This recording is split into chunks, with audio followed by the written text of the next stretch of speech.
जय श्री राम, हर हर महादेव, जय खाटू श्याम। तो आज चलो तो करना है मॉलिक्यूलर बेसिस ऑफ इनहेरिटेंस की डीपीपी, मतलब उसकी क्वेश्चन प्रैक्टिस करनी है। तो चालू करते हैं। अब पहला क्वेश्चन क्या है, व्हाट यानी which strain of microbes used by Griffith is virulent. कौन सा स्टेन था माइक्रोब्स का जो ग्रिफिथ द्वारा यूज किया गया था और वाइल्यूलेंट था। तो उसने जो माइक्रोब्स यूज किया था, उसने जो ताते थे बैक्टीरिया यूज किया था, उसकी दो स्टेन बनी थी। कौन सी? एस स्टेन और R strain. S strain smooth थी, आर स्टेन लव थी, और एस स्टेन से जो था वाइल्यूलेंट की प्रॉपर्टी थी एस स्टेन में। तो यहाँ पे तो ऑप्शन ए हो जाएगा। अब आते हैं नीचे, मैच दी गिवन कॉलम। तो R strain love colonies, no mucosa coat. S strain smooth और म्यूकोसा कोट। ठीक है, तो कौन सा सही बेहतर है? 1 बी 2 नहीं, ये देखो ये बेहतर है सी वाला 2A1। ठीक है, आगे चलते। Griffith observe that the mice died surprisingly when the following combination of strain were used. तो कब हुआ? देखो, जब एस स्टेन डाला तब मला, आर स्टेन डाला तब नहीं मला। पर जब उसने हीट किल्ड एस स्टेन को डाला जिंदा आल के साथ, तो आल स्टेन में ट्रांसफॉर्मेशन की प्रॉपर्टी देखने को मिली। हाँ कि ना? Yes sir. तो इसका आंसर क्या हो जाएगा? Heat killed S strain and live R strain. फिर आता है Griffith experiment showing the transformation of R strain pneumococcus bacteria to S strain pneumococcus bacteria in the presence of heat killed S strain bacteria give evidence that. ये क्या चीज का evidence देता है कि आपका जो वाइल्यूलेंट वाला जो स्टेन है, उसके उसे मार के हीट किल करके भी जब आप उसे नॉन वाइल्यूलेंट वाले स्टेन के साथ डाल रहे हो तो क्या हो रहा है? तो क्या हो रहा है? तो जो नॉन वाइल्यूलेंट वाला आर स्टेन है वो कन्वर्ट हो जा रहा है वाइल्यूलेंट, मतलब एस स्टेन में। तो ये क्या शो कर रहा है? ये शो कर रहा है कि कोई ऐसा फैक्टर है जो आल स्टेन को अफेक्ट कर रहा है, और वो फैक्टर कहाँ से आ रहा है? वो फैक्टर एस जो हीट किल्ड एस स्टेन है उससे आ रहा है, क्योंकि बिना हीट किल्ड एस स्टेन के वो ट्रांसफॉर्मेशन शो नहीं कर रहा था। तो इससे क्या पता चल रहा है कि ये तो नहीं पता चल रहा था कि वो डीएनए ही है जो ट्रांसफर हो रहा है, ये तो थोड़ी पता चल रहा है, ये तो बाद में पता चला ना। तो इससे ये पता चल रहा है कि एक एक्सटर्नल फैक्टर है जो एस स्टेलिन से आ रहा है, और वो तादादें अफेक्ट कर रहा है आर स्टेलिन बैक्टीरिया को। फिर आते हैं transformation was discovered by. Transformation किसके द्वारा डिस्कवर किया गया था? तो ऑब्वियस सी बात है, ग्रिफिथ के द्वारा ही डिस्कवर किया गया था। फिर आता है the in Griffith experiment heat killed S strain transfer to live in R2 strain to make it. देखो, जो दादे हैं ग्रिफिथ एक्सपेरिमेंट में जो एस स्टेन था, यहाँ पे एस्टेली स्टेन ले दिया है और ज्यादा स्पेसिफिक चल दिया है। वो लिविंग आल टू स्टेन में क्या ट्रांसफर करता है? तो आंसर है कुछ ऐसी चीज ट्रांसफर करता है जिससे वो वाइल्यूलेंट हो जाता है। सर, यहाँ पे डीएनए या आरएनए क्यों नहीं बोलोगे? क्योंकि उस समय एक्चुअल में पता नहीं था, ग्रिफिथ का जब एक्सपेरिमेंट हुआ तब पता नहीं था। ग्रिफिथ ने क्या बोला था कि कोई सा ऐसा ट्रांसफॉर्मिंग फैक्टर है या कोई सी ऐसी चीज है जो तादाद ट्रांसफर हो रही है एस स्टेन से आर स्टेन में, और वो ट्रांसफॉर्म कर दे रही है R strain to into S strain. तो इसका हो जाएगा option number C, some transforming principle जो ट्रांसफर हो रही है आल स्टेन यानी एच स्टेन से आल स्टेन में, और उसे क्या कर दे रही है? वाइल्यूलेंट कर दे रही है। हाँ कि ना? Yes sir. What is the result of transformation experiment of Griffith? Result क्या था ट्रांसफॉर्मेशन एक्सपेरिमेंट ऑफ ग्रिफिथ था? तो ये था T C, it is the transfer it is transferring principle which can transform one cell into another cell. हाँ कि ना? Yes sir. फिर आते हैं क्वेश्चन नंबर 8 में क्या बोला है, what is the basic concept of the transformation experiment of Griffith. तो क्या था बेसिक कि एस स्टेलिन आल स्टेलिन तो बदल दे रहा है एस स्टेन में, इसका मतलब आल स्टेलिन ट्रांसफॉर्म हो जा रहा है एस स्टेलिन में। हाँ कि ना? ये बेसिक कंसेप्ट था। तो एसिस्टेन इंटू न्यू आलिस्टेन नहीं, आलिस्टेन इंटू एसिस्टेन, तो आंसर है यस सर। ठीक है, अब आते हैं क्वेश्चन नंबर 9 में क्या बोला है, given below are two statement, one is labelled as assertion and the other is labelled as reason.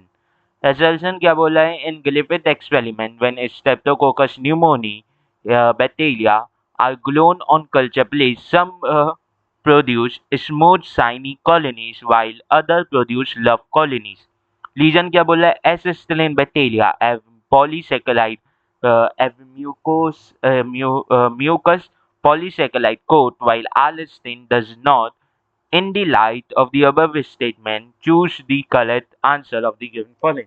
तो देखो, जब ग्रिफिथ एक्सपेरिमेंट ने उसने कल्चर प्लेट में स्टेप्टोकोकस न्यूमोनी थी जब उगाया, तो कुछ कॉलोनीज शाइनी थी और कुछ कॉलोनीज लव थी। ऐसा अपीयरेंस क्यों आ रहा था, क्योंकि शाइनी जो एसिस्टिलिन था उसके पास म्यूकोसा जो पॉलीसैकेराइड है उसकी कोट थी और आलिस्टिन के पास नहीं थी। तो यहाँ पे असर्शन सही है, लीजन सही है और लीजन करेक्टली एक्सप्लेन भी कर रहा है। ठीक है, तो यहाँ पे सी हो जाएगा, both A and R true and R is the correct explanation of A. हाँ कि ना। अब आते हैं क्वेश्चन नंबर 10 में, क्या बोला है, Avery MacLeod and McCarty discovered. Avery MacLeod and बता देते हैं मैकाल्टी ने क्या डिस्कवर किया, ये डिस्कवर किया था कि डीएनए ही है वो जो ट्रांसफॉर्म कर रहा है। तो यहाँ पे तो ऑप्शन नंबर 1 हो जाएगा। ग्रिफिथ ने ये डिस्कवर किया था कि कोई एक फैक्टर है जो हीट किल्ड एसिस्टेन से आलिस्टेन में जा रहा है, मतलब कोई एक एक्सटर्नल फैक्टर है जो आपके सेल्स को, बैक्टीरियल सेल्स को ट्रांसफॉर्म करवा रहा है। अब मैकाल्टी, एवली, ये मैक्लियोड ने क्या डिस्कवर किया थी, ये जो ट्रांसफॉर्मिंग प्रिंसिपल है, जो चीज ट्रांसफॉर्म करवा रही है वो है क्या, वो है डीएनए। हाँ कि ना। Yes sir. अब आते हैं which enzyme inhibits the transformation, कौन सा एंजाइम इनहिबिट करेगा ट्रांसफॉर्मेशन। तो ऑब्वियस सी बात है, डीएनए ट्रांसफॉर्म करवा रहा है, तो जो डीएनए तो खत्म कर दे, तो आंसर है डीएनए। हाँ कि ना। यस सर, आंसर क्या होगा, डीएनए। ठीक है, अब आते हैं number of nucleotide in DNA is equal to, number of nucleotide एक डीएनए में किसके बराबर होंगे। फॉस्फोडाइस्टर लिंकेज बिल्कुल भी नहीं, ग्लाइकोसिडिक लिंकेज बिल्कुल भी नहीं, हाइड्रोजन बॉन्ड बिल्कुल भी नहीं, तो आंसर होगा नाइट्रोजनस बेस। तो हर एक न्यूक्लियोटाइड में एक नाइट्रोजनस बेस, तो जितने नाइट्रोजनस बेस उतने न्यूक्लियोटाइड हो जाएंगे। अब आते हैं क्वेश्चन नंबर 13 में, क्या बोला है, which of the following position in sugar have OH in both ribose and deoxyribose. तो जो लाइबोस और डीऑक्सीराइबोस जो दोनों वो हैं शुगर, इनकी कौन सी पोजीशन पे OH ग्रुप, हाइड्रोक्सिल ग्रुप पाया जा रहा है, तो आंसर है थर्ड कार्बन पे। तो यहाँ हो जाएगा ऑप्शन नंबर 2B। ठीक है, यानी option number B 3 third position पे।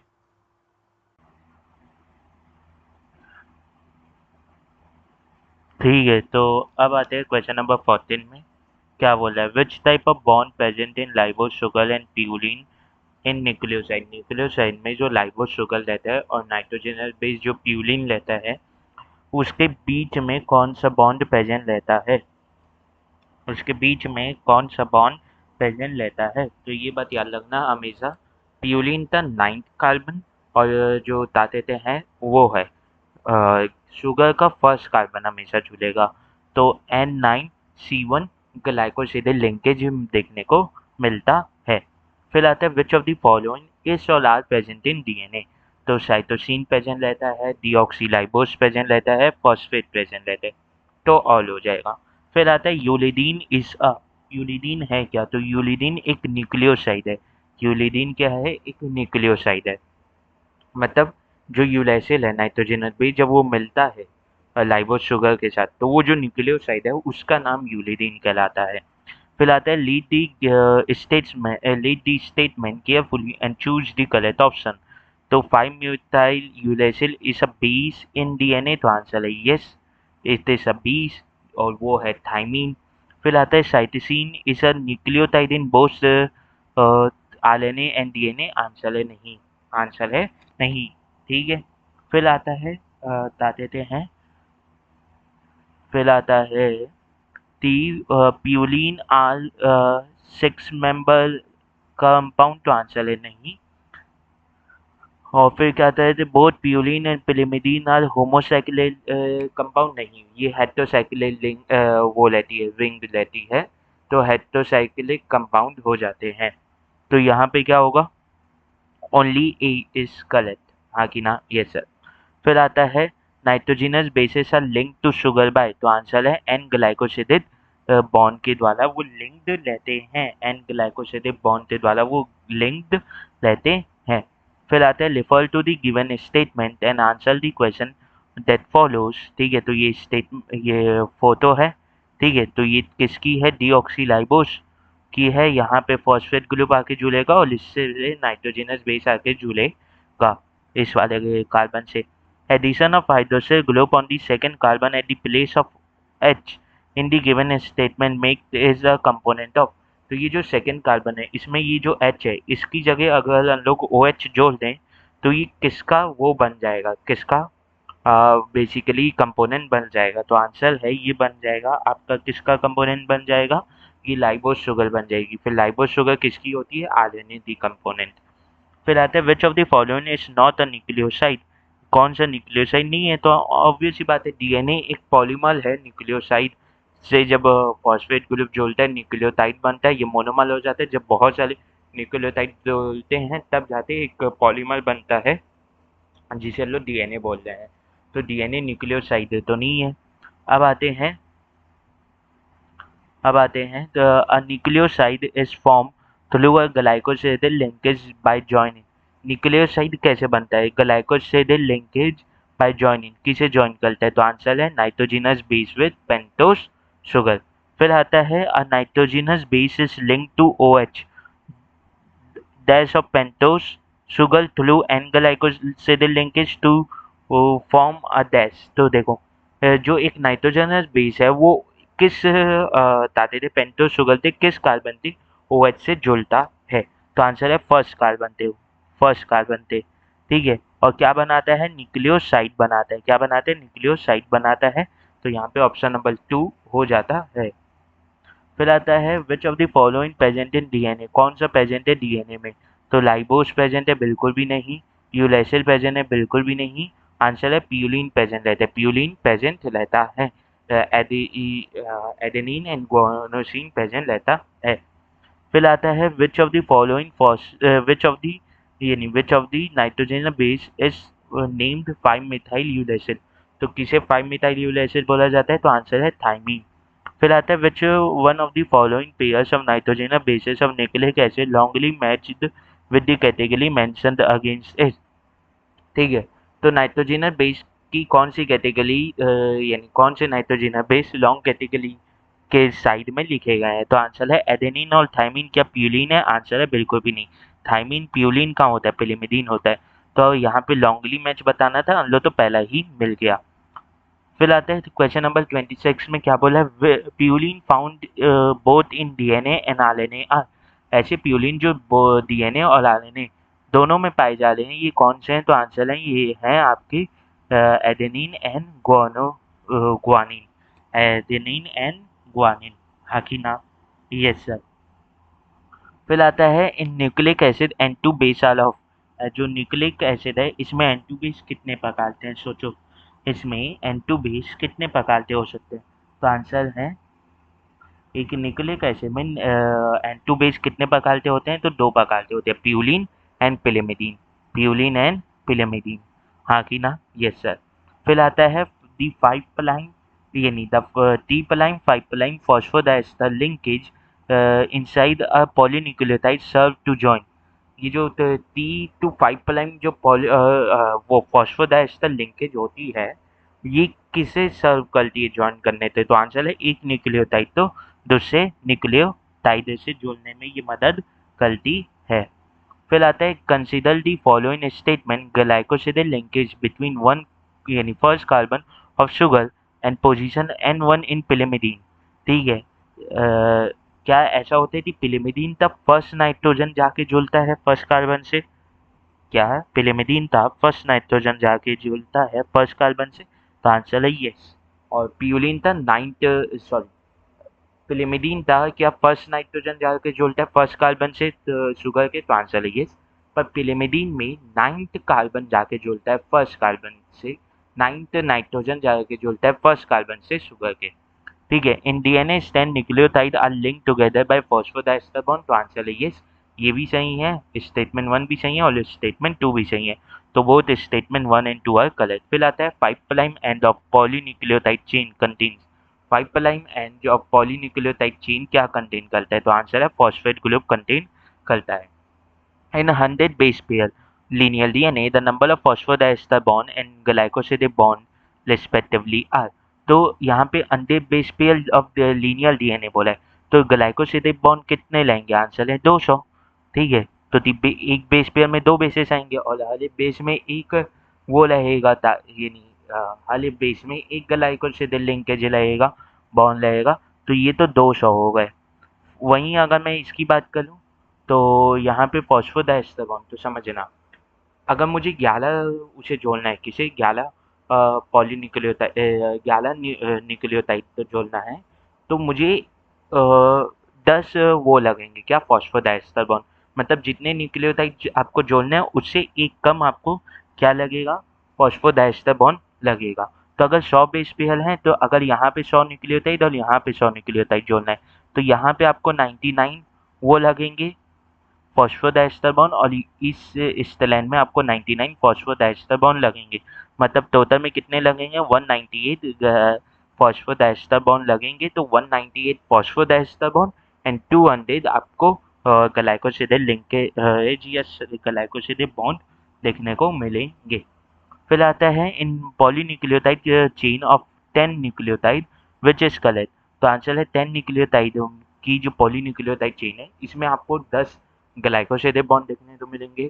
फिर आपको ताते थे 9 फॉस्फोडाइस्टर बॉन्ड देखने को मिलेंगे। तो 9 फॉस्फोडाइस्टर बॉन्ड्स आर प्रेजेंट। तो आंसर है यस, 9 फॉस्फोडाइस्टर बॉन्ड प्रेजेंट होते हैं। 18 फॉस्फोडाइस्टर बॉन्ड बिल्कुल भी नहीं, 20 ग्लाइकोसिडेट बॉन्ड बिल्कुल भी नहीं, 19 हाइड्रोजन बॉन्ड बिल्कुल भी नहीं। जब तक आप पे उस दल डीएनए की सीक्वेंस ना दी जाए, आप नहीं बता सकते थी हाइड्रोजन बॉन्ड कितने होंगे, या ये नहीं दिया जाए थी एडेनिन, ग्वानिन, साइटोसिन ये कितने उसके हैं, ताते हैं, इनका परसेंटेज कितना है। फिर आता है in a single polynucleotide chain total nucleotide is 200। ठीक है, the number of phosphodiester bond, number of phosphodiester bond, तो ये एक सिंगल चेन है, इसमें अगर मुझे 200 न्यूक्लियोटाइड चाहिए तो मुझे 199 फॉस्फोडाइस्टर बॉन्ड लगेंगे, हाँ कि ना? Yes sir. तो यहाँ पे ऑप्शन 1 हो जाएगा। फिर आता है क्वेश्चन नंबर 34, क्या बोलते हैं? In the linear DNA of 200 base pair number of phosphodiester bond are. तो एक लीनियर डीएनए जहाँ पे आपको 200 बेस पेयर मिल रहे हैं, तो यहाँ पे 19 फॉस्फोडाइस्टर बॉन्ड कितने लेंगे? तो यहाँ पे 199। ठीक है, यहाँ पे 199 और यहाँ पे 199। ठीक है, यहाँ पे 199 आपको देखने को मिलेगा। मतलब टोटल में 398 आपको देखने को मिलेंगे। फिर आता है backbone of polynucleotide chain is made up of. तो जो बैकबोन है पॉलीन्यूक्लियोटाइड चेन की, वो किससे बनी हुई रहती है? तो आंसर है ये बने हुए रहती है शुगर एंड फॉस्फेट से। ये बनी हुई रहती है किससे? शुगर एंड फॉस्फेट से। ठीक है, ये किससे बनी हुई रहती है? शुगर एंड फॉस्फेट से बनी हुई रहती है। फिर आता है at the three prime end of polynucleotide chain. जो टी प्लाइम एंड रहता है पॉलीन्यूक्लियोटाइड चेन था, वहाँ पे क्या रहता है? तो वहाँ पे एक फ्री हाइड्रोक्सिल ग्रुप प्रेजेंट रहता है on third carbon of sugar wing. जो लाइबोस या डीऑक्सी लाइबोस की विंग रहती है, उसके थर्ड कार्बन पे एक फ्री हाइड्रोक्सिल ग्रुप प्रेजेंट होता है। ठीक है, ठीक है, आगे बढ़ते हैं। फिर बात करते हैं किसकी? विच of the following is incorrect about polynucleotide chain of DNA. तो कौन सा इनकरेक्ट है about polynucleotide chain of DNA? तो क्या फ्री फॉस्फेट ग्रुप प्रेजेंट रहता है शुगर में? तो आंसर है yes, free phosphate group present रहता है। ठीक है, 5 प्राइम एंड पे फ्री फॉस्फेट ग्रुप प्रेजेंट रहेगा। Free OH 5 prime group present at T end of the sugar. रुक जाओ, विच of the following is incorrect. ठीक है, तो क्या बोला है? तो आंसर है ये असल में 5 प्लाइंग जो है ना, ये इधर का है, प्रेजेंट एट 5 प्लाइंग। ये असल में इधर का है, एट 5 प्लाइंग। ऑफ शुगर, हाँ कि ना? Yes sir. ये इधर का नहीं है, ठीक है। तो यहाँ पे ये ऑप्शन क्या बनेगा? Free OH group is present at T prime end of the sugar, तो आंसर है yes. Backbone of is form by sugar and phosphate, तो आंसर है yes. Amount of adenine is always equal to amount of cytosine, बिल्कुल भी नहीं। Amount of adenine thymine के बराबर रहेगा, अमाउंट ऑफ ग्वानिन साइटोसिन के बराबर रहेगा। फिर आता है क्वेश्चन नंबर 38, बोलता है in sea urchin DNA which is double stranded, 17% of bases are shown to be cytosine. The percentage of other three bases expected in DNA to be, तो 17% अगर साइटोसिन है, तो जो आपका ग्वानिन है वो भी कितना रहेगा? वो भी 17% रहेगा। वो भी कितना रहेगा? वो भी 17% रहेगा। अब ये दोनों मिला के कितने हो गए? 34। अंदर से माइनस करोगे तो बचेगा कितना? 66। अब 66 में एडेनिन भी है और थायमिन भी है, दोनों इक्वल अमाउंट में लेंगे, तो दोनों कितने लेंगे? 33। दोनों कितने लेंगे? 33। दोनों कितने लेंगे? 33। तो यहाँ पे क्या हो जाएगा? ग्वानिन 17 और एडेनिन एंड थायमिन 33 लेंगे। फिर आता है इन DNA molecule if the number of guanine residue is 280 and the adenine residue is 280, the DNA molecule is likely to have how many nucleotide? तो अगर ग्वानिन का रेसिड्यू है, यानी उसमें केमिकल रिएक्शन करवाए, तो जो ग्वानिन का रेसिड्यू बचा, अगर वो 280 बचा, मतलब साइटोसिन भी कितने होंगे? 280 होंगे। वहीं अगर एडेनिन का भी रेसिड्यू 280 बचा, तो थाइमिन भी कितने लेंगे? 280 लेंगे। तो 280 इंटू 4 कर दो, तो आंसर कितना आएगा? आंसर आएगा आपका 1120, 1120, ठीक है। और यहाँ पे अब तो न्यूक्लियोटाइड देखने को मिलेंगे। फिर आते हैं इन bacteria DNA has 32% of adenine, what will be the fraction of guanine? तो देखो 32% एडेनिन है, तो 32% थायमिन भी लगेगा, टोटल कितने हो गए? 64। अब 100 से माइनस कर लो तो बचेगा कितना? 64 को 100 से माइनस करोगे तो 36।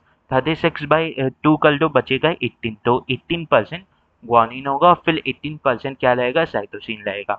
फिर आता है चार्गा फ्लूल आर एप्लीकेबल टू, चार्गा फ्लूल किसके लिए एप्लीकेबल रहेगा? तो चार्गा फ्लूल डबल स्टैंडर्ड DNA के लिए एप्लीकेबल रहता है, ठीक है। चार्गा फ्लूल डबल स्टैंडर्ड DNA के लिए एप्लीकेबल रहता है। फिर आता है in double standard DNA molecule cytosine is 40%, the percentage of adenine would be, तो अगर 40% साइटोसिन है तो ग्वानिन भी 40% होगा, तो टोटल में 80% हो गया। 100 से माइनस कर लो तो बचेगा 20%। 20% में एडेनिन भी है, थायमिन भी है, और एडेनिन और थायमिन तो इक्वल अमाउंट में लगेगा, इसीलिए कितना हो जाएगा? 10% एडेनिन लगेगा, 10% एडेनिन, 10% थायमिन आपको देखने को मिलेगा। फिर आता है which of the following shows correct position of phosphate sugar and base molecule in a linear diagram representing structure of DNA, हाँ कि ना? ये सर, इसमें कौन सा सही शो कर रहा है? इसमें कौन सा सही शो कर रहा है? तो आंसर है पहले फॉस्फेट शुगर, फिर द बेस, फिर फॉस्फेट, फिर शुगर, ठीक है। तो ए वाला सही शो कर रहा है, बी वाला सही शो नहीं कर रहा है, तो यहाँ पे फॉस्फेट आना था, लिंक दो शुगर मॉलिक्यूल तो जोड़ने में फॉस्फेट आता है, ठीक है। तो वो आ नहीं रहा, मतलब गलत है, ठीक है। वहीं इसे देखो तो यहाँ पे शुगर आना था, बी शुगर से जुड़ा रहता है, फॉस्फेट भी शुगर से जुड़ा रहता है, और ये वाला भी गलत है। तो आगे बढ़ते हैं क्वेश्चन नंबर ये क्वेश्चन एक अच्छा था, मतलब थी इस तरीके का, ठीक है। यानी सम एक नया पैटर्न ऑफ क्वेश्चन तो लो तो देखने को मिला इससे। फिर आता है variable part of DNA molecule, इस variable part of DNA molecule कौन सा है? कौन सा चेंज होता है variable part of DNA molecule? मतलब अगर मैं एक न्यूक्लियोटाइड ले लूँ, तो मुझे ये पता है शुगर तो डीऑक्सीराइबोस रहेगी, फॉस्फेट ग्रुप रहेगा। अब नाइट्रोजिनस बेस चेंज हो सकता है, अब जो नाइट्रोजिनस बेस है वो चेंज हो सकता है, वो एडेनिन हो सकता है, थाइमिन हो सकता है, ग्वानिन हो सकता है, और फिर क्या हो सकता है? साइटोसिन हो सकता है। तो ये एक वेरिएबल पार्ट हो जाता है। अगर मैं आपको बोल दूँ कि ये न्यूक्लियोटाइड है, DNA मॉलिक्यूल था, तो फिर आप पूछोगे यार तीसर इसमें नाइट्रोजिनस बेस कौन सा है? तो वो एक वेरिएबल पार्ट हो जाता है। फिर आता है match the column and find out the correct answer. तो बैक्टीरियोफाज अल्फा 174 में कितने न्यूक्लियोटाइड लेते हैं? तो 5 1386 न्यूक्लियोटाइड देखने तो मिलते हैं। तो ए का थ्री इसमें नहीं है, इसमें नहीं है, तो ये दोनों तो कट गए। फिर आता है एस चैली, ह्यूमन डीएनए में कितना है, तो ह्यूमन डीएनए में 3 × 10⁹ बेस पेयर आपको देखने को मिलता है। फिर अगर मैं बात करूं, फिर अगर मैं बात करता हूं किसकी, फिर अगर मैं बात करता हूं आपके एस्चेलिचिया कोलाई, तो इसमें 4.6 × 10⁻6 बेस पेयर देखने को मिलता है। और बैक्टीरियोफाज लैम्बला में आपको बता देते हैं 48,502 बेस पेयर देखने को मिलते हैं। तो ये किसका है, ए का 3, बी का 4, ठीक है, दोनों में है, सी का 1 एक ही में है, तो ऑप्शन नंबर बी इसका आंसर हो जाता है। फिर आता है length of DNA is usually defined by, तो लेंथ ऑफ डीएनए किससे डिफाइन होगा, तो आंसर है उसमें कितने न्यूक्लियोटाइड हैं, तो number of nucleotide. Number of sugar से डिफाइन नहीं होगा, तो जितने न्यूक्लियोटाइड उतने शुगर, पर न्यूक्लियोटाइड मेन डिफाइन कर लेगा, तो वो मोनोमर है किसका, पॉलीमर डीएनए का। डीएनए जो पॉलीमर है, किसी भी पॉलीमर की लेंथ उसके नंबर ऑफ मोनोमर से डिसाइड होती है। तो डीएनए जो पॉलीमर है उसके नंबर ऑफ उसका जो मोनोमर है न्यूक्लियोटाइड, उससे डिसाइड होगी उसकी लेंथ। फिर आता है distance between two consecutive base pair in DNA is, तो दो consecutive base pair of DNA के बीच में कितनी लेंथ लेती है, कितनी डिस्टेंस लेती है, तो ऐसे सोचो कितनी लगेगी, तो आंसर है 3.4 एंगस्ट्रॉम या 0.34 नैनोमीटर आपको देखने तो मिलती है।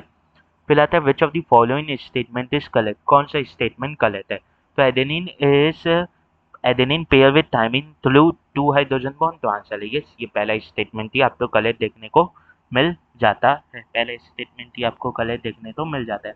फिर आता है given figure represent DNA double helix model as proposed by Watson and Crick. Select the option and source the correct measurement and find A, B and of A, B and C. यहाँ पे ये ठीक है, of A B and C. तो ए कितना है, ए एक helix है, तो ए तो आपका हो जाएगा 3.4 नैनोमीटर। फिर आपका बी क्या इतना हो जाएगा 0.34 नैनोमीटर, और सी आपका कितना हो जाएगा 2 नैनोमीटर। तो ये मेजरमेंट आपको देखने तो मिल रही है, ए जी 3.4 नैनोमीटर, ये देखो यहाँ देखने तो मिल रहा है, यहाँ पे 34 एंगस्ट्रॉम भी देखने तो मिल रहा है, तो वो भी सही हो सकता है। फिर यहाँ पे आपको बी 0.34 नैनोमीटर, तो ये आपको देखने तो मिला, और ये 3.4 नैनो एंगस्ट्रॉम भी सही हो सकता है। फिर सी की बात करूँ तो ये 2 नैनोमीटर रहेगा, ये कितना रहेगा 2 नैनोमीटर रहेगा, क्या ये 2 नैनोमीटर रहेगा, तो आंसर है यस सर। और यहाँ पे सी 2 एंगस्ट्रॉम देखने तो मिल रहा है, तो 2 एंगस्ट्रॉम नहीं होता, 2 नैनोमीटर होता है, तो हो जाएगा ऑप्शन नंबर ए। फिर आगे आते हैं, आगे और क्या बोलते हैं, identify the colour label in A B C D and E, ठीक है, तो A B C D and E को पहचानना है। तो ए क्या है, ए है आपका हाइड्रोजन बॉन्ड, ए है आपका हाइड्रोजन बॉन्ड।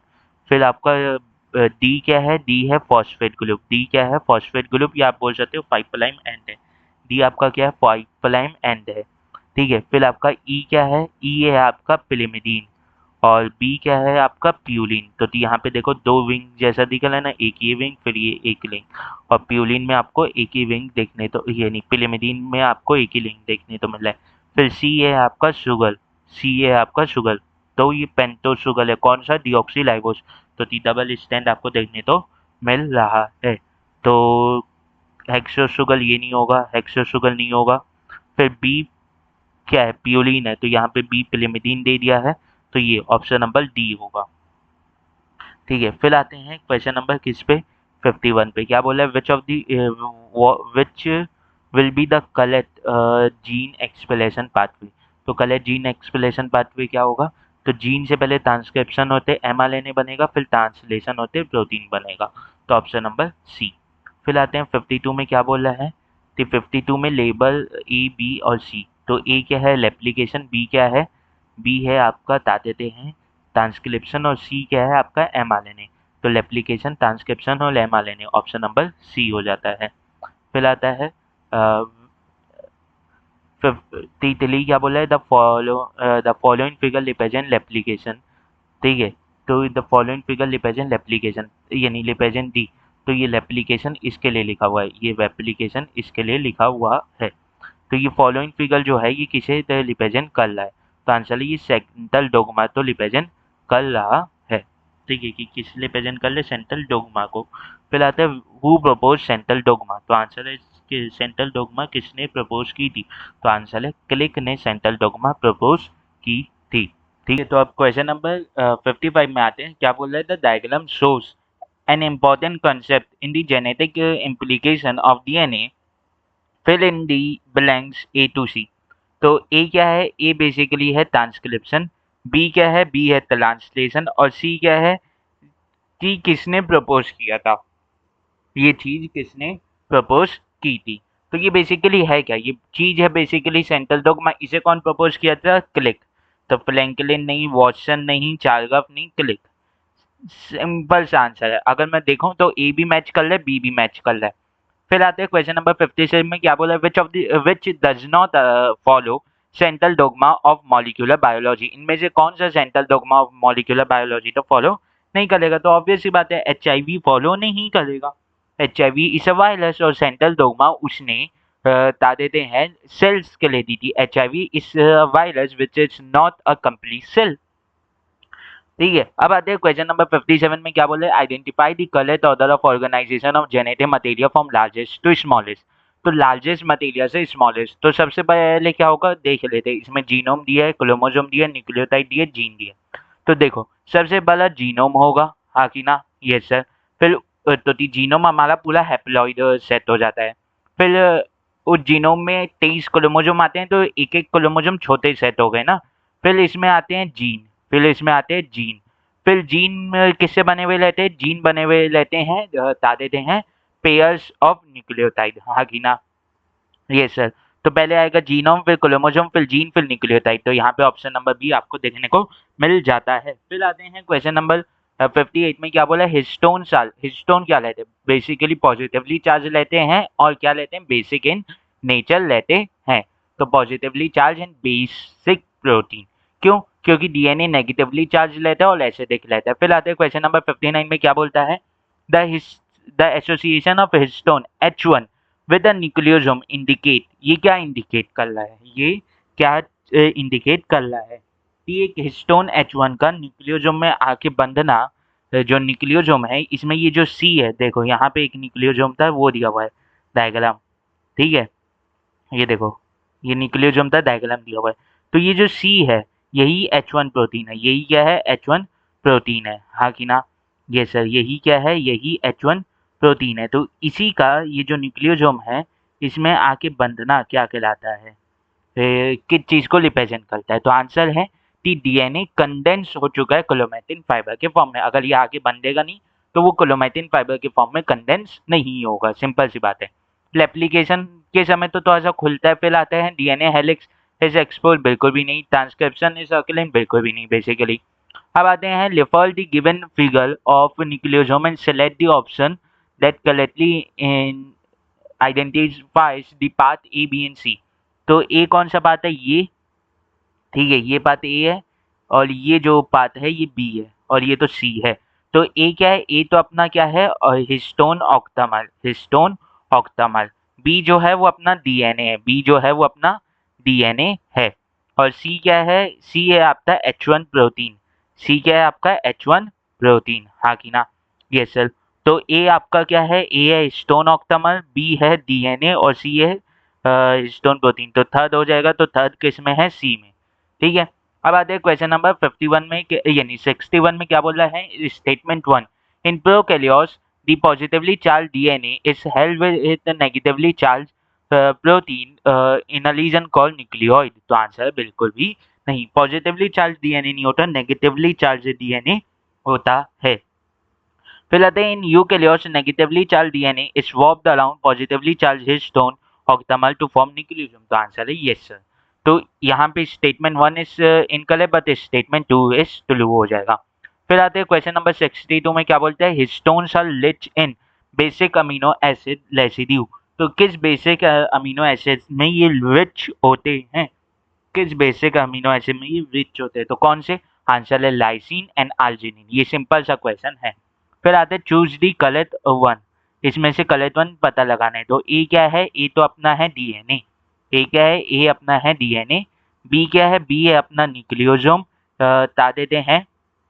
डी क्या है? डी है अपना H1, और सी क्या है? आपका स्टोन ऑक्टामर। तो ए डीएनए, ए डीएनए, ए डीएनए, ठीक है, ए डीएनए इसमें मिल रहा है। फिर आपका बी जो है वो है हिस्टो H1 हिस्टोन, ठीक है, ये डी है, ये डी है, और ये बी है, ठीक है, मैंने उल्टा बोल दिया था। तो H1 हिस्टोन। फिर सी क्या आपका? स्टोन ऑक्टामर, और ये है आपका कोल ऑफ स्टोन। तो आंसर है ये सर। तो ये ऑप्शन नंबर 1 इसका आंसर हो जाएगा। फिर आते हैं क्वेश्चन नंबर 64 में, क्या बोलता है? Match the column and find out the correct answer. इसमें मैच करना है कॉलम। तो डेंसली पैक्ड क्लोमेटिन कौन सा लेता है? कौन सा लेता है? यूकोमेटिन लेता है, हेट्रोक्रोमेटिन लेता है? तो ऐसे याद करो, डेंसली पैक्ड होगा तो क्या उसका ट्रांसक्रिप्शन होगा? आंसर है नहीं, ठीक है। तो ये होता है हेट्रोक्रोमेटिन। फिर आते हैं ट्रांसक्रिप्शनली एक्टिव क्रोमेटिन कौन सा लेता है? तो यूक्रोमेटिन। फिर पॉजिटिवली चार्ज प्रोटीन कौन से लेते हैं? Histone protein. और यूनिट ऑफ क्रोमेटिन क्या कहलाते हैं? न्यूक्लियोसोम। तो ए का तिली ये दोनों में है, फिर बी का फुल दोनों में है, सी का 1 एक ही में है, तो ऑप्शन नंबर बी इसका आंसर हो जाएगा। फिर आते हैं क्वेश्चन नंबर 65 में, क्या बोलता है? Histone octamer. हिस्टोन ऑक्टामर किससे बना हुआ है? तो ये बना लेता है आठ हिस्टोन से, हाँ कि ना? Yes sir. तो ये 4 हिस्टोन से तो नहीं बना हुआ है। Forms core of nucleosome, answer है yes. Unit of chromatin, answer है, रुक जाओ, फॉर्म्स कोल ऑफ न्यूक्लियोसोम, क्या ये कोल बनाएगा न्यूक्लियोसोम का? तो सर सोचो, तो आंसर है यस। और हिस्टोन का वो रहता है ये यूनिट, तो आंसर है नहीं। न्यूक्लियोसोम बता देते हैं क्रोमेटिन का वो रहता है। तो अगर मैं बात करूं यूनिट, यूनिट ऑफ क्लोमेटिन थी, यूनिट ऑफ क्लोमेटिन थी, अगर मैं यूनिट ऑफ क्लोमेटिन देखूं तो वो आपका आता है न्यूक्लियोसोम। वो क्या आता है आपका? न्यूक्लियोसोम आपको देखने को मिलता है, हाँ कि ना? ये सर, वो आपको न्यूक्लियोसोम देखने को मिलता है। फिर आता है length of DNA present in nucleosome में। लेंथ ऑफ डीएनए जो न्यूक्लियोसोम में प्रेजेंट लेते हैं उसका क्या लेते हैं? तो आंसर है 200 बेस पेयर डी कंडेंसिंग देखने तो मिलती है, मतलब 200 बेस पेयर छोटा हो जाता है डीएनए, मतलब 200 बेस पेयर उसमें लपेटा जाती है, मतलब उसमें जो लेंथ ऑफ डीएनए रहेगी वो 200 बेस पेयर की रहेगी। और typical nucleosome contain, typical nucleosome में क्या लेते हैं? तो आंसर है 200 base pair of DNA helix, और बता देते हैं हिस्टोन ऑक्टामर। तो हो जाएगा option number D, both 2 and 3। अब आते हैं 64 में, क्या बोले? Dash constitute the repeating unit of structure called dash which are thread like colour bodies seen in nucleus. तो कौन सी चीज है जो लिपिडिन कंस्टिट्यूट कर लिए repeating units of a structure called dash, मतलब ऐसी कौन सी चीज है जो लिपिडिन यूनिट्स है एक स्ट्रक्चर की से बनी हुई है? तो आंसर है एक क्रोमेटिन है जो लिपिडिन यूनिट्स ऑफ न्यूक्लियोसोम से बनी हुई है, जो आपको न्यूक्लियस के अंदर ये जो क्रोमेटिन है ये थ्रेड लाइक स्ट्रक्चर के फॉर्म में दिखती है। ये जो क्रोमेटिन है ये आपको थ्रेड लाइक स्ट्रक्चर के फॉर्म में दिखती है, हाँ कि ना? Yes sir.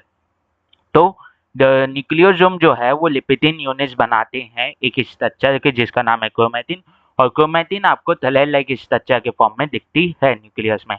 फिर आते हैं क्वेश्चन नंबर 69 में, क्या बोला है? Which is clue about the structure of heterochromatin. Structure of heterochromatin में क्या लगेगा? तो डेंसली पैक्ड रहेगा, और क्या लगेगा? डार्क स्टेन रहेगा। तो बहुत ज्यादा पैक्ड है, बहुत ज्यादा वहाँ पे क्रोमेटिन है, तो वहाँ पे क्रोमेटिन ज्यादा होने के नाम से स्टेन आपको डार्क दिखेगा। तो इसमें ऑप्शन नंबर 4 आपको देखने तो मिलता है। फिर आते हैं 70 में, क्या बोल रहा है? Nucleosome have all except, nucleosome में हर चीज रहती है एक्सेप्ट किसके?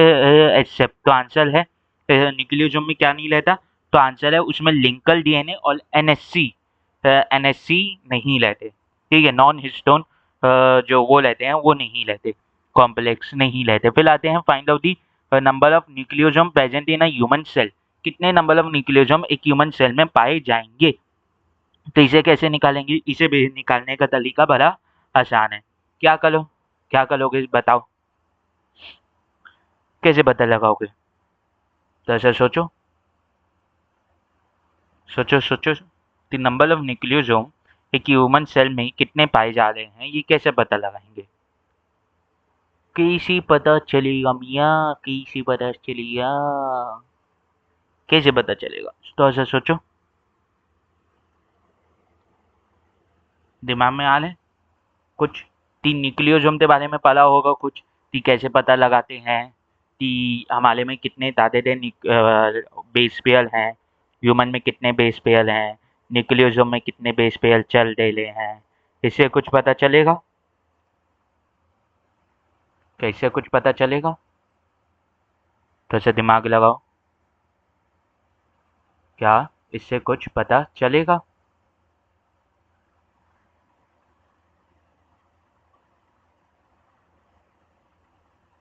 थोड़ा सा दिमाग हो गया? ठीक है, तो अब मैं इसमें बताता हूँ। आंसर है इसमें कैसे लगाओगे कि हम में कितने हैं, 3 × 10⁻6, 3 × 10⁻9 बेस पेयर प्रेजेंट है, तो ये 3.3 लेता है। ठीक है, अगर यहाँ पे इंफॉर्मेशन देखो तो 3.3 हो रहा है।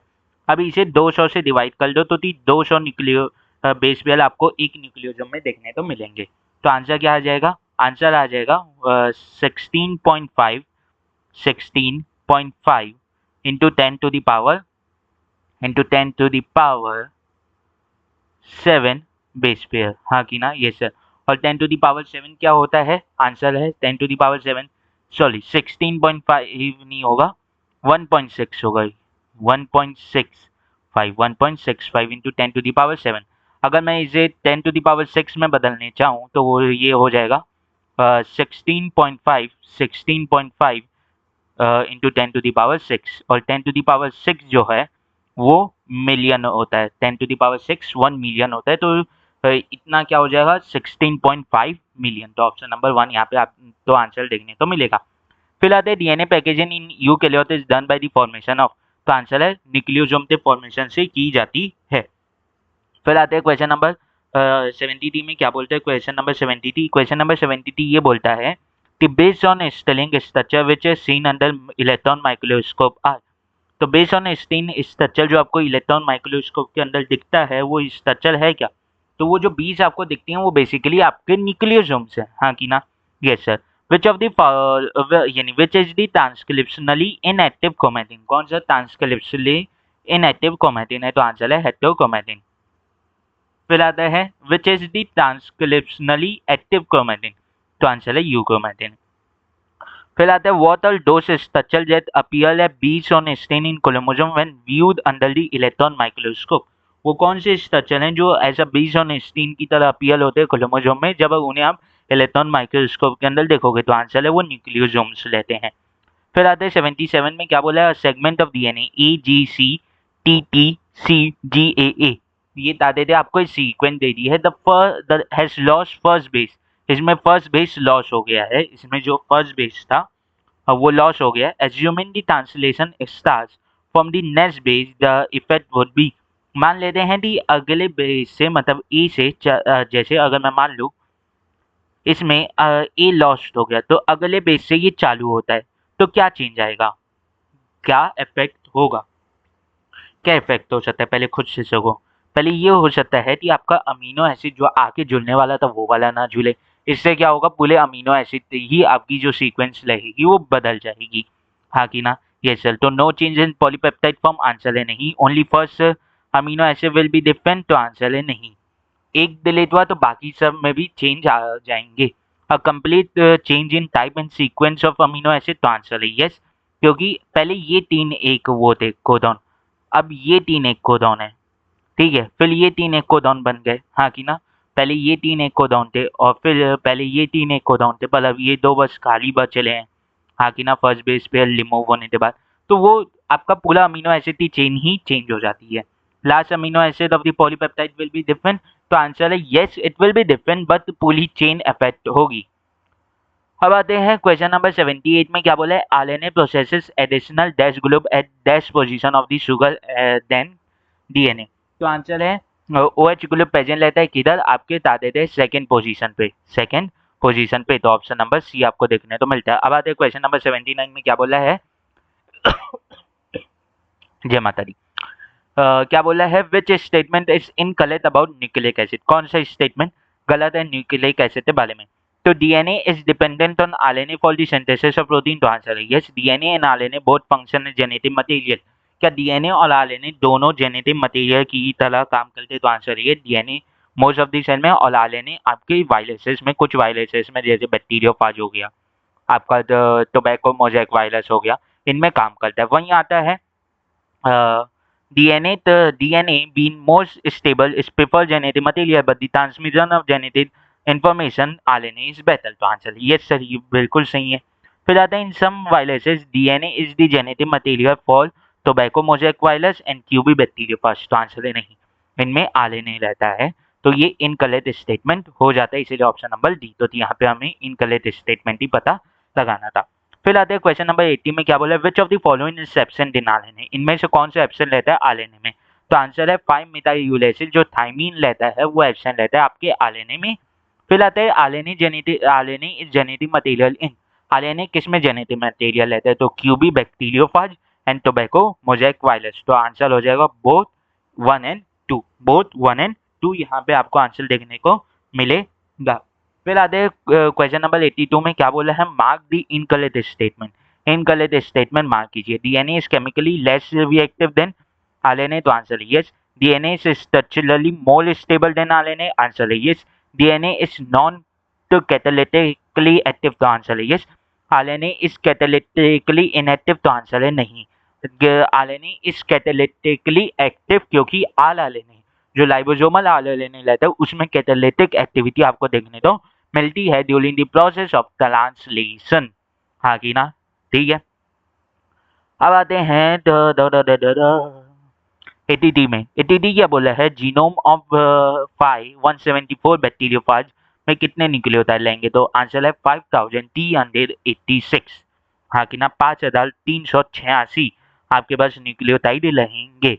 हाँ कि ना, ये सर। फिर आपके पास प्यूलिन क्या लेंगे, तो प्यूलिन आपके लेंगे एडेनिन एंड गुआनिन।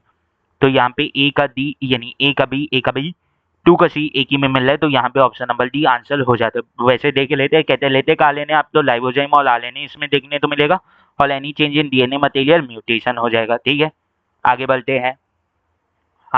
क्या बात करते हैं, विच of the following process evolve around RNA. इनमें से कौन सी प्रोसेस आरएनए के अराउंड इवॉल्व हुई है।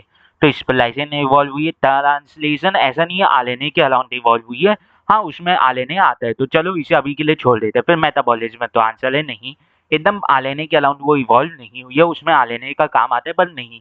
ठीक है, फिर ऑल ऑफ दिस तो होगा नहीं, तो आंसर हो जाएगा स्प्लाइसिंग। इसमें आंसर क्या हो जाएगा, स्प्लाइसिंग। क्या ये होना चाहिए, आंसर है बिल्कुल भी नहीं। ये जो चीज़ है ये थॉट मेजॉरिटी ऑफ लोगों में आता है, पर इवॉल्व अराउंड का मतलब ये हो जाता है कि कौन कौन सी चीज़ें यूज़ कर ले हैं, कौन कौन सी चीज़ें यूज़ कर ले हैं। ये जो मैंने अभी बोला, ये जो मैंने सेगमेंट अभी बोला, ये मोस्ट ऑफ द लोगों का डाउट रहता है कि यार ये ऐसा तो ये वो ट्रांसलेशन और मेटाबॉलिज्म तो कट जाने चाहिए। तो आंसर है नहीं। अगर ट्रांसलेशन नहीं होगा, ट्रांसलेशन इस तरीके से होता है कि आरएनए कैसे आपका इन्वॉल्व होगा। मेटाबॉलिज्म में भी आपको प्रोटीन की जरूरत पड़ती है, as an catalyst, as an enzyme, और मेटाबॉलिज्म में कैटलिस्ट की तरह या एंजाइम की तरह प्रोटीन तब तक नहीं आ पाएगा जब तक आरएनए उसके लिए कोड नहीं करेगा। इसीलिए मेटाबॉलिज्म, ट्रांसलेशन एंड स्प्लाइसिंग तीनों के तीनों आपके इवॉल्व हुए हैं अराउंड आरएनए, तो ऑल ऑफ दीज हो जाता है। अगर मैं डीएनए के बारे में पूछता तो डीएनए में आपका डीएनए में आपका ट्रांसक्रिप्शन देता ऑप्शन में, मेटाबॉलिज्म देता, और आपका वो देता क्या है, इनहेरिटेंस, तो वहां पे भी ऑल ऑफ दीज होता। ठीक है, अब आते हैं क्वेश्चन नंबर 85 में, क्या बोला है, type of RNA having catalytic roles. तो आंसर है आर आरएनए, आंसर है ऑल आरएनए। हाँ कि ना, यस सर, समझ में आई इतनी बात। ठीक है, अब आते हैं विच of the following enzyme is not protein. इनमें से कौन सा एंजाइम प्रोटीन नहीं है। तो आंसर है ribozyme. Ribozyme is an enzyme made up of all RNA with some proteins. हाँ कि ना। फिर आता है 87, क्या बोला है, isotope use in proving semi conservative replication of DNA are. ऐसा कौन सा आइसोटोप है जो semi conservative replication of DNA को प्रूव करने में काम आया था, ऐसा कौन सा है। तो आंसर है इसमें आपका नाइट्रोजन का आइसोटोप यूज हुआ था, तो N14 एंड N15 आपको देखने को मिलता है। N15 में पहले ग्लो करवाई थी, फिर यानी पहले जो स्टैंड थी वो N15 दी थी, फिर उसे N14 मीडियम में ग्लो करवाए थे। फिर आते हैं आंसर है, in Meselson and Stahl experiment using E coli culture the duration between appearance of two equal amount of light and hybrid distance was 2 generation, 40 minutes, 20 minutes और 30 जनरेशन। तो समझना, ई कोलाई में जब आपने मेसल्सन एंड स्टॉल का experiment करवाया, मेसल्सन and stall का आपने एक्सपेरिमेंट करवाया, तो आप एक जनरेशन का टाइम पीरियड तो 20 मिनट्स था। तो अब आपको क्या देखना है, duration between appearance of equal amount of light and hybrid DNA इस, तो पहले ये वो है, मान लो ये आपका हो गया हैवी डीएनए, फिर इसका लाइट डीएनए बनेगा, यानी एक ये हाइब्रिड डीएनए बनेगा, ठीक है। फिर इससे 2 हाइब्रिड डीएनए बनेंगे और 2 लाइट डीएनए बनेंगे, मतलब आपकी तीसरी जनरेशन में आपको देखने को मिलेगा। या सेकेंड जनरेशन में, अगर ये फर्स्ट जनरेशन है तो ये सेकेंड जनरेशन हो जाती है, ये तो पहले हो जाएगा। तो यहाँ पे 20 मिनट्स और यहाँ पे 20 मिनट्स, तो आप तो 2 जनरेशन लुकनी पड़ेगी देखने के लिए equal amount of hybrid and light Ben, साथ ही साथ अब तो 40 मिनट्स रुकना पड़ेगा, तो दी एक जनरेशन में रिप्रेजेंटेशन द टाइम 20 मिनट्स होता है, तो आंसर है बोथ 1 एंड 2, ठीक है, आंसर है यस सर। अब आते हैं क्वेश्चन नंबर 89 में। क्वेश्चन नंबर 89 क्या बोलता है, E coli with completely radioactive DNA was allowed to replicate in non-radioactive medium for 2 generation, percentage of bacteria radioactive DNA is। तो अगर मैं मान लेता हूँ एक ई कोलाई के पास रेडियो एक्टिव डीएनए है और उसे मैं ऐसे मीडियम में रेप्लिकेट होने के लिए अलाउ कर रहा हूँ जो नॉन रेडियो एक्टिव है, तो फॉर 2 जनरेशन, तो परसेंटेज ऑफ बता देते हैं रेडियो एक्टिव डीएनए क्या होगा। तो अभी हम लोगों ने किया, जिसके पास रेडियो एक्टिव डीएनए है उसे मैं 2 जनरेशन मल्टीप्लाई होने दे दिया, तो वहाँ पे equal amount of hybrid and light chain आपको देखने को मिलते हैं, वहाँ पे equal amount of light chain and hybrid chain आपको देखने तो मिलते हैं।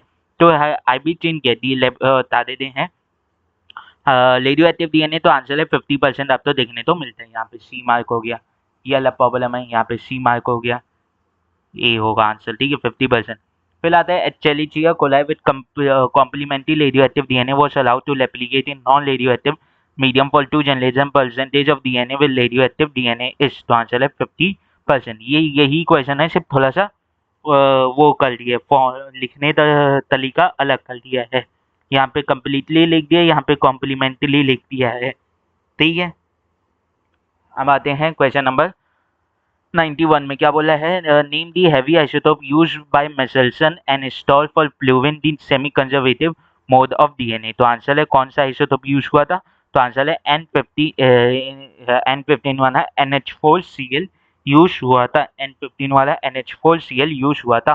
फिर आता है heavy DNA can be differentiated from normal DNA by the centrifugation technique, तो यहाँ पे डेंसिटी ग्रेडियंट बनाने में कौन काम आता है, यहाँ पे डेंसिटी ग्रेडियंट बनाने में ऑब्वियस ही बात है सीजियम क्लोराइड नाम का डेंसिटी ग्रेडियंट जो सॉल्यूशन लेता है वो डेंसिटी ग्रेडियंट बनाने में काम आता है। डेंसिटी ग्रेडियंट मतलब जहाँ पे अलग अलग डेंसिटी के हिसाब से आपको लेवल ऑब्जर्व हो पाए, ठीक है। हर सेंट्रीफ्यूगेशन में जब आपको डेंसिटी के हिसाब से, वेट के हिसाब से बांटना रहता है, तो आप उस प्रकार का मीडियम लेते हो। अगर डेंसिटी के हिसाब से बांटना है तो आपको एक ऐसा मीडियम लेना पड़ेगा जो डेंसिटी के हिसाब से बतने की प्रॉपर्टी अलाउ करे।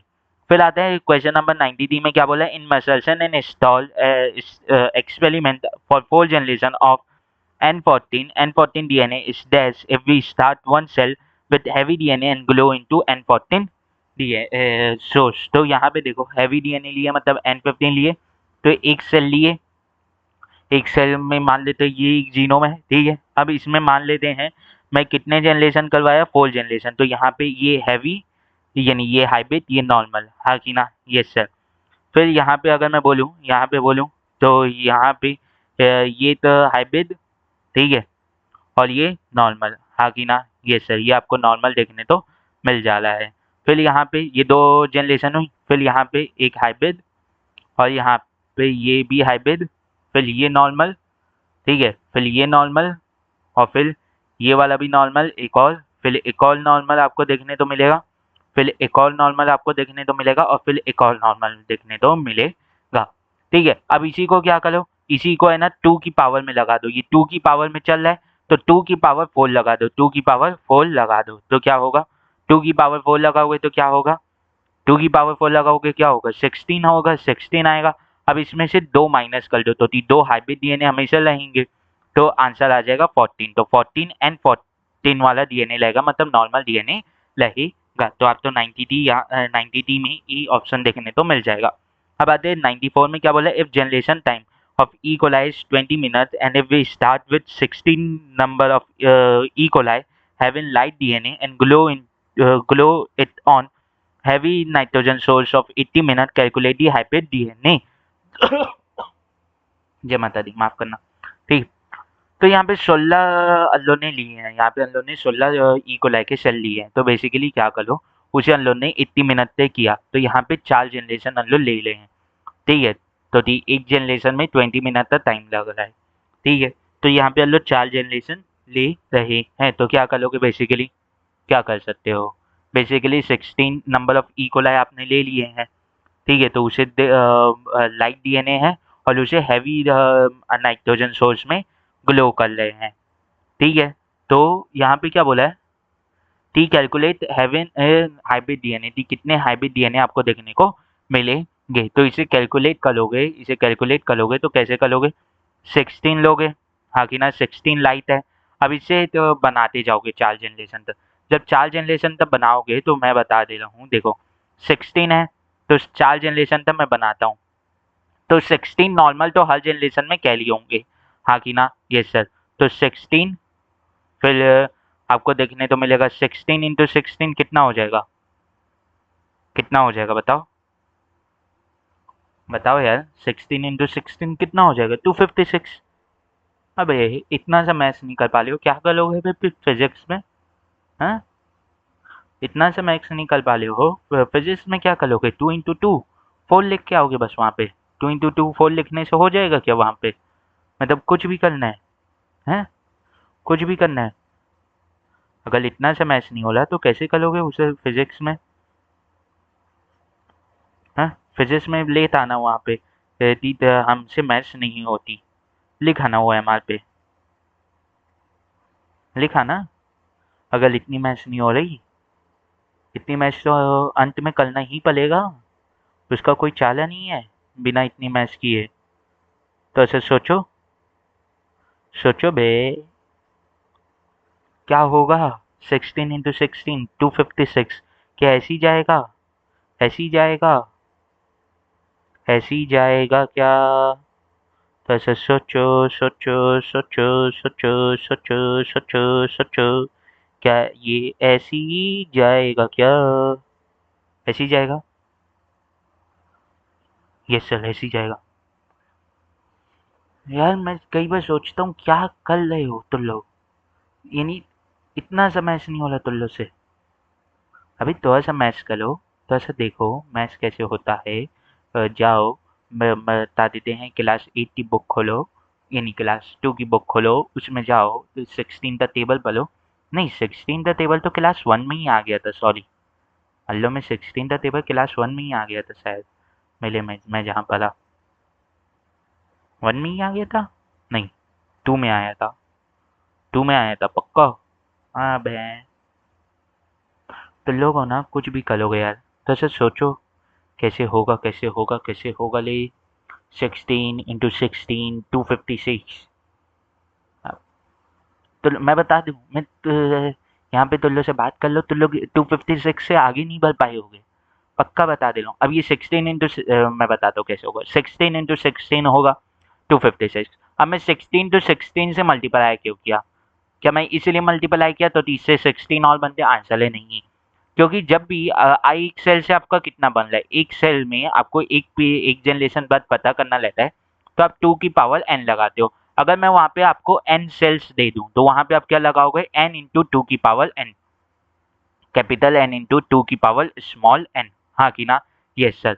तो यही अगर मैं यही चीज यहाँ पे लगाऊं तो 16 इंटू 2 की पावर n में ये जो स्मॉल n है ये जनरेशन हो जाता है, तो यहाँ पे 4 जनरेशन ग्लो होने दी है, तो 4 जनरेशन तक, तो यहाँ पे क्या आ जाएगा, 16 इंटू 16 256।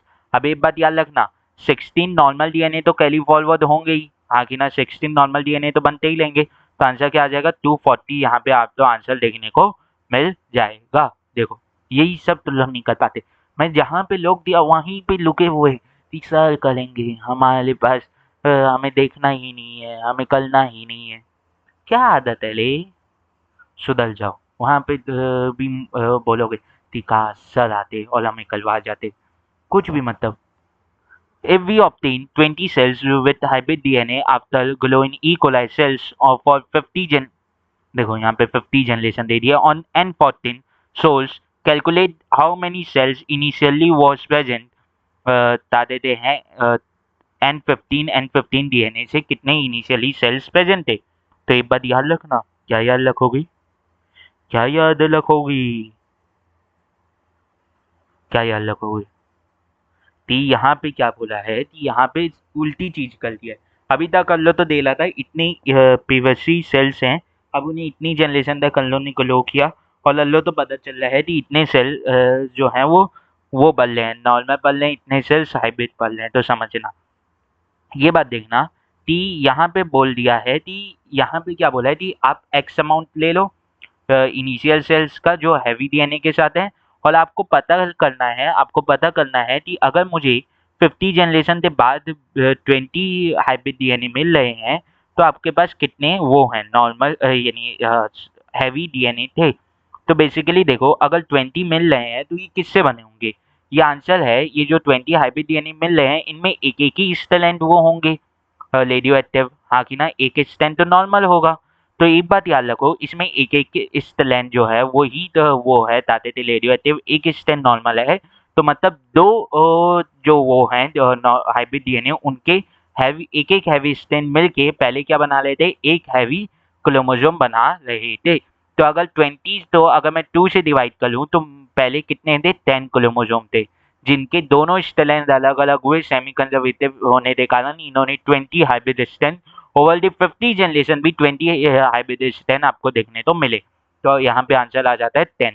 ये सिंपल सा क्वेश्चन था पर बहुत जन अपना सिर खुजाने लग गए होंगे कि सर हमें समझ में नहीं आ रहा ये क्वेश्चन कैसे हो रहे हैं सर। अरे यार सिंपल सा रूल है, जैसे मैंने पढ़ाया तुल्लो ने उसमें देखा, मैंने बताया पूरे लेक्चर तुल्लो ने अटेंड किए 10 के 10। फिर तुल्लो क्या करो, जो नोट्स बनाए हो उससे पढ़ो, फिर एनसीईआरटी पढ़ो, फिर बता देते हैं जो वो लेते हैं कौन से एनसीईआरटी की बैक एक्सरसाइज लेते हैं वो करो, फिर ये डीपीपी वाला सेशन देखो, एक नंबर समझ में आएगा, एक नंबर क्वेश्चन होंगे, ठीक है। फिर आता है question number 96, in a culture plate of N14 source was present after 80 minutes 20 bacteria was hybrid, then how many bacteria are present in culture plate with N14 DNA at same time, हाँ कि ना, yes sir. तो अब ये जो question है ये homework जाता है, ये जो क्वेश्चन है ये होमवर्क जाता है। तो सर इसका आंसर तो बता दो, तो आंसर है नहीं, मैं इसका आंसर नहीं बताऊंगा, पहले तो लोग इसे करोगे।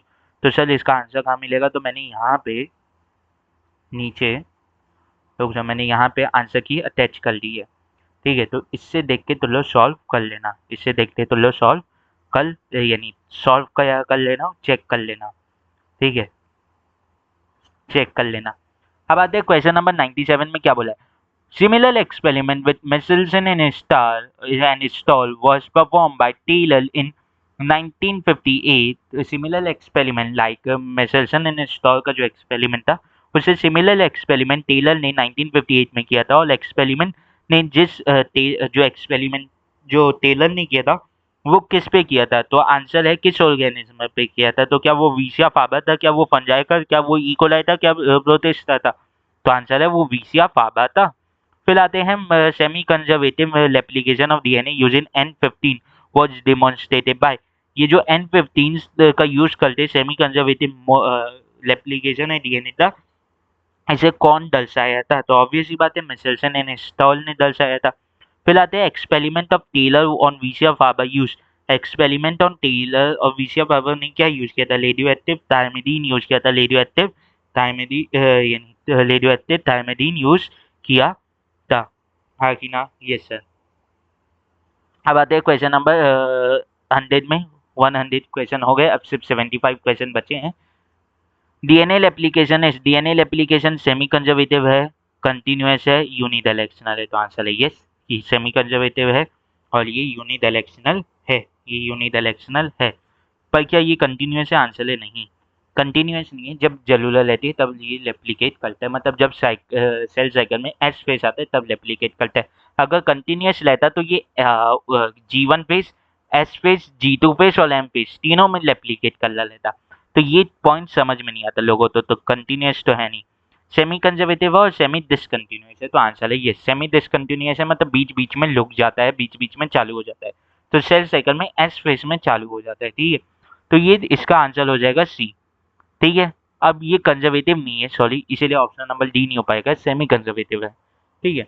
अब आते हैं क्वेश्चन नंबर 101 में, क्या बोला है, the average rate of polymerization of deoxynucleotide in Escherichia coli during DNA replication processes।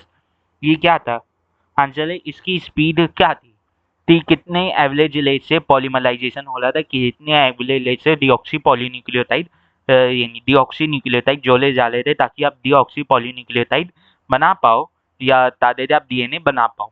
तो आंसर है 200 बेस पेयर पर सेकेंड की स्पीड से जोड़े जाते हैं, ठीक है। अब ये कैसे निकालोगे, इसे निकालने का सिंपल सा तरीका है, एचेलिचिया कोलाई में कितने डीएनए है, कितना बेस पेयर है, उसे डिवाइड कर दो किससे, उसे डिवाइड कर दो 20 मिनट से, उसे किससे डिवाइड कर दो 20 मिनट से डिवाइड कर दो, ठीक है। अब आते हैं discontinuous synthesis of DNA occurs in one stand because, तो डिसकंटिन्यूअस सिंथेसिस एक स्टैंड में क्यों होता है, एक में तो कंटिन्यूअस हो रहा है, एक में ओकाजाकी फ्रेगमेंट्स क्यों बन रहे हैं, डिसकंटिन्यूअस क्यों हो रहा है। तो आंसर है, इसका आंसर ये है, तो जो डीएनए पॉलीमरेज है, डीएनए पॉलीमरेज है, वो एक ही डायरेक्शन में करता है, 5 प्राइम टू 3 प्राइम। तो जब वो 5 प्राइम टू 3 प्राइम एक कंटिन्यूअस वाली स्ट्रैंड पे कर लेते हैं, तो जो वो दोनों स्ट्रैंड में एक साथ काम करता है, इसी नाम से जो वो कंटिन्यूअस स्ट्रैंड में तो लगातार चल रहा रहता है, पर डिसकंटिन्यूअस स्ट्रैंड में उसे बार बार सामने टोल टोल के आना पड़ता है, हाँ कि ना। तो इसका ऑप्शन नंबर बी इसका आंसर हो जाएगा। फिर आते हैं क्वेश्चन नंबर 103 में, 103 में क्या बोला है, the promoter region and the terminator region for transcription are located as. तो प्रोमोटर लीजन किधर होगा, 5 प्राइम, और टर्मिनेटर टी प्राइम। अब 5 प्राइम क्या होगा, अप स्ट्रीम, और टी प्राइम क्या होगा, डाउन स्ट्रीम, हाँ कि ना, यस सर। किसके respectively of the transcription unit है 5 प्राइम, जो अप स्ट्रीम है वहाँ पे आपका प्रोमोटर लीजन रहेगा, और डाउन स्ट्रीम जो है टी प्राइम, वहाँ पे आपका टर्मिनेशन लीजन आपको दिखेगा, हाँ कि ना, यस सर। अब आते हैं 104 में, क्या बोला है, 5 prime to three prime end of DNA strand is called. तो 5 prime to three prime strand of DNA क्या बोला जाता है, तो आंसर है उसे नॉन टेम्पलेट स्टैंड भी बोला जाता है, उसे सेंस स्टैंड भी बोला जाता है, उसे कोऑर्डिनेट स्टैंड भी बोला जाता है। तो ऑल ऑफ दी अबव हो जाएगा, और मैंने बताया भी थी नॉन टेम्पलेट सेंस या कोडिन क्यों बोला जाता है, लेक्चर जाते सुनो। अब आते हैं क्वेश्चन नंबर 105 में, क्या बोला है, find out A to E from the given diagram. A to E given diagram से पता लगाना है, तो ए प्रोमोटर लीजन है, तो ये ए है, हाँ कि ना, क्या ये ए है, क्या ये ए है, क्या ये आपका ए है, क्या ए आपका ये है, अबे क्या ये आपका ए है, तो आंसर है यस, ए यही है अपना। फिर आता है बी स्ट्रक्चरल जीन, तो बी ये है, बी कौन सा है, बी आपका ये है, हाँ कि ना, स्ट्रक्चरल जीन, बी आपका क्या है, ये है, ठीक है, स्ट्रक्चरल जीन आपको देखने तो मिल रहा है, ठीक है, हाँ कि ना, यस सर, समझ में आई। हाँ, बी आपका ये है स्ट्रक्चरल जीन, लुक जो है स्ट्रक्चरल जीन, स्ट्रक्चरल जीन तो पूरा यहाँ से ये होगा ना, तो ये फोल जो मार्किन है ये ज़्यादा सही निकाली है, तो इसे मैं आपका बोल दे रहा हूँ स्ट्रक्चरल जीन। फिर आपका आ रहा है टर्मिनेटर लीजन, फिर आपका आ रहा है टर्मिनेटर लीजन, तो ये हो जाएगा। फिर आपका हो यानी सी वो ये 1 हो जाएगा, और ये हो जाएगा, ठीक है। फिर आ रहा है आपका टेम्पलेट स्टैंड, तो टेम्पलेट स्टैंड तो आपका 2 होगा, क्योंकि 5 prime to three prime direction इसमें सही आ रही, इसमें तो नहीं आ रही है, तो ये होगा 5 prime to three prime direction, इसीलिए आपका टेम्पलेट स्टैंड जो है वो आपका हो जाएगा ये डी वाला, और कोऑर्डिनेट स्टैंड हो जाएगा आपका ई वाला। तो ये किस में मिल रहा है, ए का 5 तो सभी में 3 में मिल रहा है, इसमें नहीं मिल रहा। बी का 4 तो इसी में मिल रहा है, तो ऑप्शन नंबर सी आपका आंसर हो जाएगा।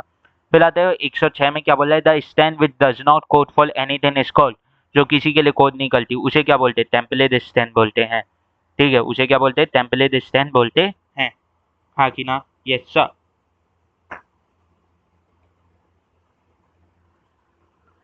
कुछ भी मतलब टेम्पलेट स्टैंड उसे बोलते हैं भाई, क्या बोलते हैं उसे, कैसे दिमाग लगाओ यार। मैं थोड़ा सा तो फेंकता हूँ वो उल्टा बॉल और तो लोग तुरंत उसे छोड़ देते हो। कैसे दिमाग नहीं लगाना है खुद से कि ऐसी स्टैंड जो किसी के लिए कोड नहीं करती उसे क्या बोलते हैं? कोडिन स्टैंड बोलते हैं, नॉन कोडिन स्टैंड बोलते हैं, क्या बोलते हैं? क्या बोलते हैं? अरे क्या बोलते हैं उसे? Template stand. अरे टेम्पलेट स्टैंड तो वो होती है ना जो कोड करती है।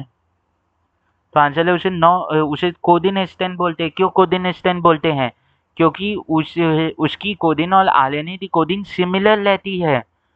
टेम्पलेट होता है जिसके आधार पे आप बनाते हैं। जैसे आपने कैनवा पे कोई इनविटेशन बनाया तो वहां पे आप एक टेम्पलेट लेते हो और उसके आधार पे बनाते हो अपना एक फॉर्मेट लेते हो। अरे बताया हूँ यार ये। फिर आता है वो क्वेश्चन नंबर 107 में क्या बोला, which of the following have similar code to RNA. किसमें सिमिलर कोड लगेगा? आरएनए में। तो आंसर है coding strand of DNA. Coding strand of DNA. हाँ कि ना? कोडिन स्टैंड ऑफ डीएनए तो बी होगा, ये आरएनए दिया हुआ है यहाँ पे। ठीक है। फिर आता है सिस्टोन। सिस्टोन क्या है? सिस्टोन इज सेगमेंट डीएनए का जो कोड करता है पॉलीपेप्टाइड के लिए। तो segment of DNA coding for polypeptide. ठीक है। फिर आता है 109 क्या बोले, what is the role of RNA polymerase 3 in the process of transcription in eukaryote. तो आरएनए पॉलीमरेज क्या करवाता है? आरएनए पॉलीमरेज क्या करवाता है? तो बेसिकली आरएनए पॉलीमरेज 3 प्रकार के होते हैं, RNA polymerase 1, RNA polymerase 2, RNA polymerase T. यहाँ पे आरएनए पॉलीमरेज टी के बारे में पूछा है तो आंसर है ये टी आरएनए। इस 5s आरएनए और SN RNA small nuclear RNA के फॉर्म में को भी ये कोड करवाता है, यानी ट्रांसक्रिप्ट करवाता है। तो यहाँ पे ऑप्शन नंबर 1 देखने तो आपको मिल रहा है T RNA, 5s RNA and SN RNA आपको देखने तो मिलेगा।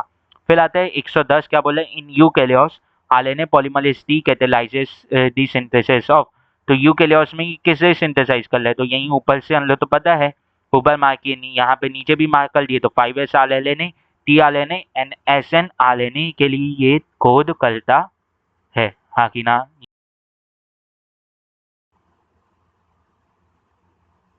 ठीक है। तो अब आ रहा है क्वेश्चन नंबर 111 क्या बोला, match the columns and choose the correct option with respect to RNA polymerase activities. तो 5.8 यानी देखो, पहली बात 5s आर लेने तो पॉलीमरेज 3 से ही होगा। तो बी का 3 मुझे एक ही में दिख रहा है तो ये हो जाएगा। फिर अगर मैं बात करूँ, अरे सी क्यों मार्क हो गया, मुझे बी मार्क करना था। ठीक है, ये आपका आंसर हो जाएगा। फिर अगर मैं बात करूँ तो 5 8 एस आर एन ए किससे पॉलीमराइज होता है? तो आंसर है ये पॉलीमराइज होता है आर एन ए पॉलीमरेज 1 से। और H N R N A को ट्रांसक्रिप्ट करने में कौन काम आता है? तो आर एन ए पॉलीमरेज 2। फिर आता है S N R N A R transcribe with the help of. The answer है आर एन ए पॉलीमरेज 3। हाँ कि ना? Yes sir. ठीक है, आर एन ए पॉलीमरेज 3 इसमें आंसर आपको देखने तो मिलता है। फिर आता है आरएनए पॉलीमरेज टी ट्रांसक्राइब। तो आंसर है यहाँ पे आपको टी आरएनए देखने तो मिलता है। फिर in eukaryotes M RNA is synthesised with the help with the aid of. M RNA किसकी मदद से सिंथेसाइज होता है? तो एम आरएनए को सिंथेसाइज करने में कौन मदद करता है? तो आंसर है आरएनए पॉलीमरेज 2 मदद करता है। फिर आता है type of RNA polymerase required in the nucleus of eukaryotes for RNA synthesis. तो आंसर है 3, RNA polymerase 1, RNA polymerase 2, RNA polymerase T. फिर आते हैं आरएनए पॉलीमरेज टी ट्रांसक्राइब्स। तो आंसर है टी आरएनए। फिर आता है आरएनए पॉलीमरेज यानी sorry eukaryotic snRNA are transcribe with the help of. तो आंसर है आरएनए पॉलीमरेज टी। फिर आते हैं आगे क्वेश्चन नंबर 118 पे 118 पे क्या बोल रहा है, select the correct statement of the following given below. The in eukaryotes different in eukaryotes, the different RNA polymerase transcribe mRNA, tRNA and rRNA। तो आंसर है बिल्कुल भी नहीं। RNA polymerase 1 transcribes the 28 sRNA, 15 यानी 18 sRNA and 5.8 sRNA। आंसर है yes. RNA polymerase 3 transcribe 5 sRNA and tRNA। तो answer है yes. RNA polymerase 2 transcribe दे दे H N R N A, तो आंसर है यस। तो यहाँ पे 2, 3 एंड 4 गलत आपको देखने तो मिल रहा है, तो यहाँ पे गलत स्टेटमेंट हमें बताना है। Yes sir. अब आते हैं क्वेश्चन नंबर 19 में। क्या बोला है? 119 में या 119 में क्या बोला है? Which of the following location is not correctly match? कौन सा करेक्टली मैच नहीं है? तो आरएनए पॉलीमरेज क्या साइट तो प्लाज्मा में काम करता है? तो आंसर है यस। ये आरएनए पॉलीमरेज लिखने का मतलब से होता है प्रोकैरियोट, तो उसमें तो साइटोप्लाज्म में ही काम करेगा। आरएनए पॉलीमरेज 1 न्यूक्लियोलस, आंसर है यस। आरएनए पॉलीमरेज 3 क्या साइटोप्लाज्म में काम करता है? तो आंसर है बिल्कुल भी नहीं। आंसर है बिल्कुल भी नहीं, तो ये इसका आंसर हो जाएगा सी। ठीक है, आरएनए पॉलीमरेज 1 हो, 2 हो, 3 हो, यूकेरियोट में हमेशा न्यूक्लियस के अंदर रहेगा। फिर आते हैं क्वेश्चन नंबर 120 में। क्या बोला है? Which of the following enzyme catalyse the transcription of eukaryotic HN RNA? तो आंसर है आरएनए पॉलीमरेज 2। फिर आते हैं क्वेश्चन नंबर 121 में। 121 में क्या बोला है? Read the statement and mark them as true and false. Rho factor is required for termination of transcription, तो आंसर है yes. Prokaryotic RNA polymerase produces 28 S RNA, 28 S RNA. क्या ये सही है? तो आंसर है बिल्कुल भी नहीं। फिर आता है DNA polymerase 1 is the main polymerising enzyme, तो आंसर है नहीं, it is 2। DNA polymerase 2 is the main polymerising enzyme. फिर आता है in prokaryote DNA gyrase remove the DNA gyrase remove the super coil of DNA, तो answer है बिल्कुल भी नहीं। तो ये सिर्फ ट्रू है, बाकी सब फॉल्स है। ऐसा किसमें? तो आंसर है ऑप्शन नंबर सी में। फिर आते हैं 122 में यानी 122 में। क्या बोला है? इनिशिएशन एंड टर्मिनेशन फैक्टर है, तो इनिशिएशन फैक्टर तो आपका सिग्मा फैक्टर है और टर्मिनेशन फैक्टर आपका लो फैक्टर है। ठीक है, फिर आते हैं 123 में 123 पे। विच of the following is not a feature of prokaryote? कौन सा फीचर नहीं है प्रोकैरियोट का? कौन सा फीचर नहीं है प्रोकैरियोट का? तो आंसर है स्प्लिट जीन। प्रोकैरियोट का फीचर नहीं है स्प्लिट जीन, प्रोकैरियोट का फीचर नहीं है। हाँ कि ना? Yes sir.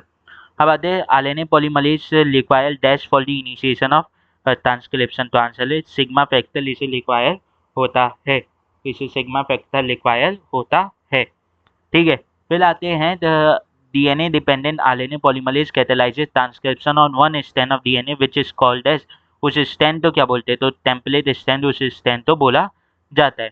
फिर आते हैं consider the following statement both the DNA replication and transcription occurs in 5' to 3' direction, answer है yes. Phosphodiester bond is present in RNA, तो आंसर है yes. तो कितने how many statements are correct? तो both 1 and 2 are correct. फिर आते हैं question number 127 में। क्या बोला है? Sequence of AAT GCT TAG GAC on template stand on template segment of DNA will be represented over the transcript on represented over the transcript mRNA, तो क्या बनेगा? ट्रांसक्रिप्ट mRNA में क्या बनेगा? तो ये इसके अपोजिट बनाना है ना, इसके अपोजिट बनाना है, तो ये टेम्पलेट स्टैंड पे प्रेजेंट है, तो इसके अपोजिट आता है किस पे? RNA पे, तो इसके कॉम्प्लीमेंट्री बनाया जाता है ना। तो एक ही जगह यू आएगा, तो ये तो गलत हो जाएंगे ये दोनों। फिर यू ए आपको देखिए, नहीं तो मिल रहा है CGT, यहाँ पे CGA आना था, तो ये तो गलत हो गया यहाँ पे, तो यही आपका आंसर हो जाएगा। फिर आते हैं क्वेश्चन नंबर वो 128 में 128 में। क्या बोल रहा है? During transcription, if the nucleotide sequence of DNA stand which is that has been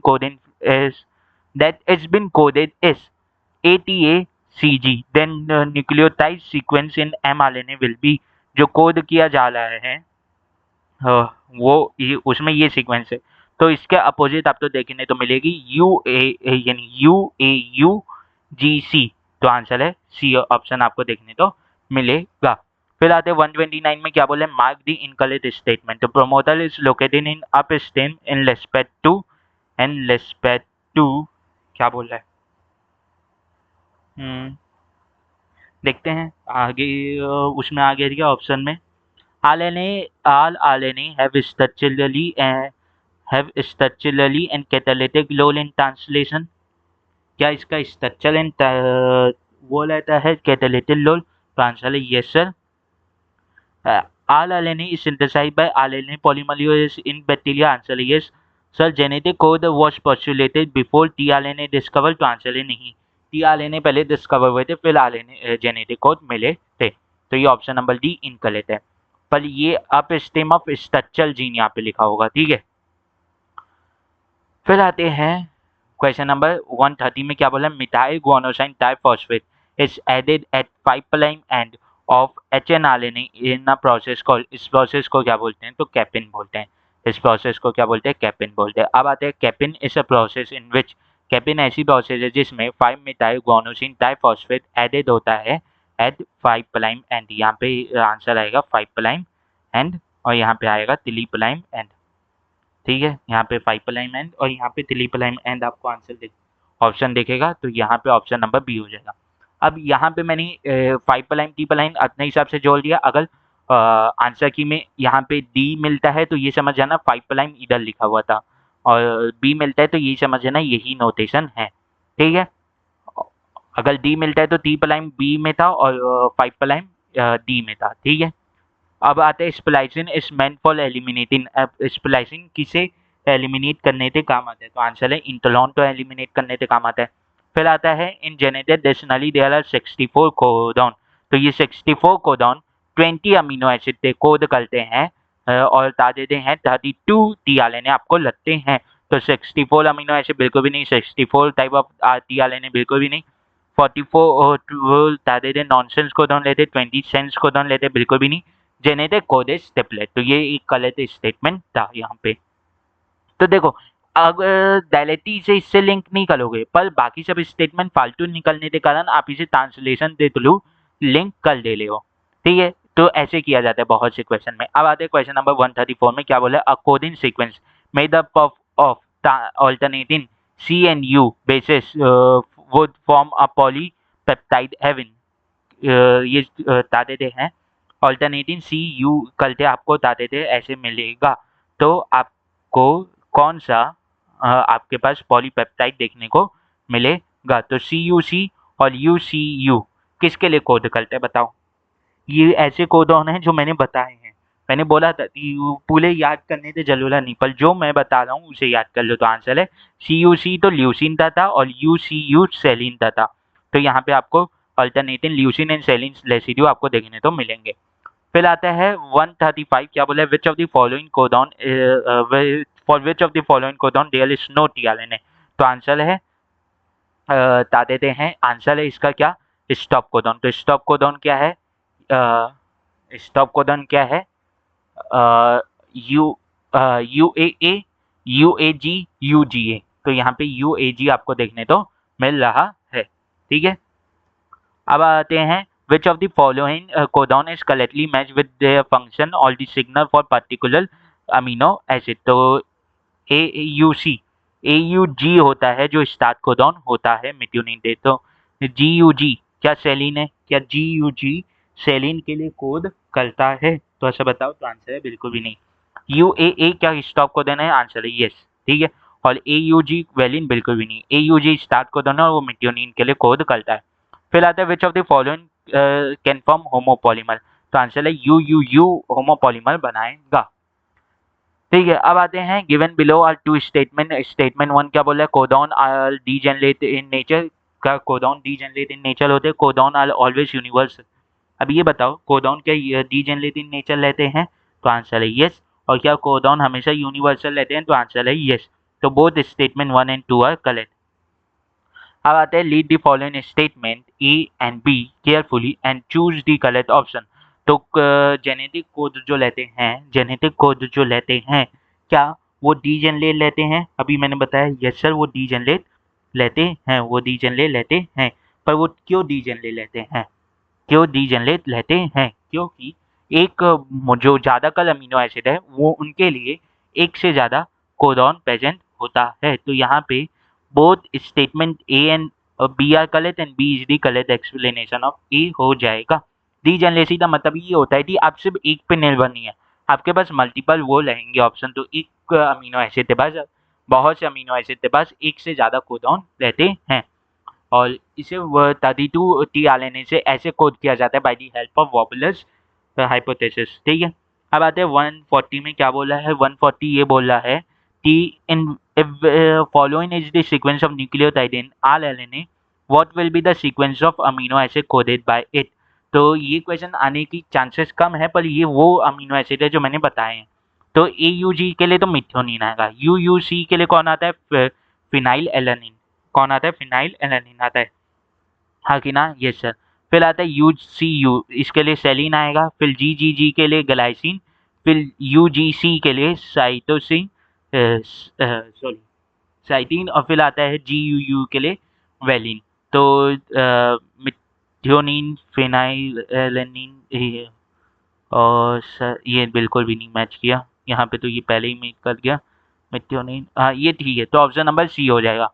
ठीक है, अब आते हैं 140 में 1 में, क्या बोले, a messenger RNA is T36 nucleotide long including the initiator and terminator codon, number of amino acid in the protein translated of the mRNA will be.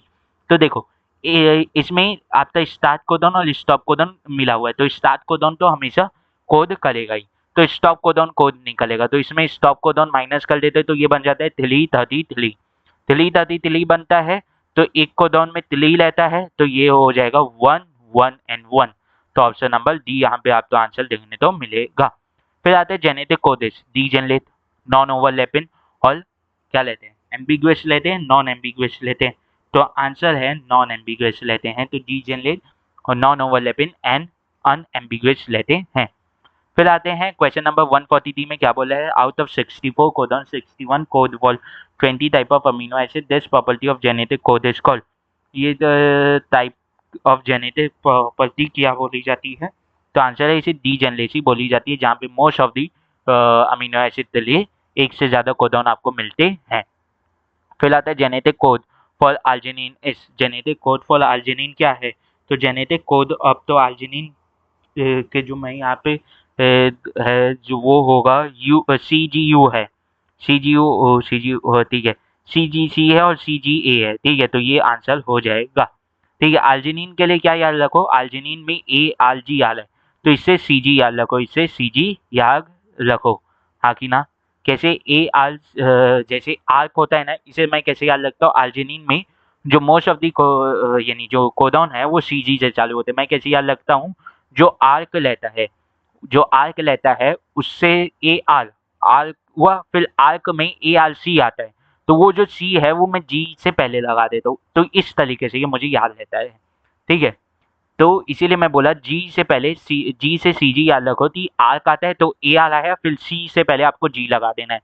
ठीक है, अब आता है polynucleotide phosphorylase enzymes are also called, polynucleotide phosphorylase enzyme को और क्या बोला जाता है, तो आंसर है इसे सेवलोवोका एंजाइम भी बोला जाता है।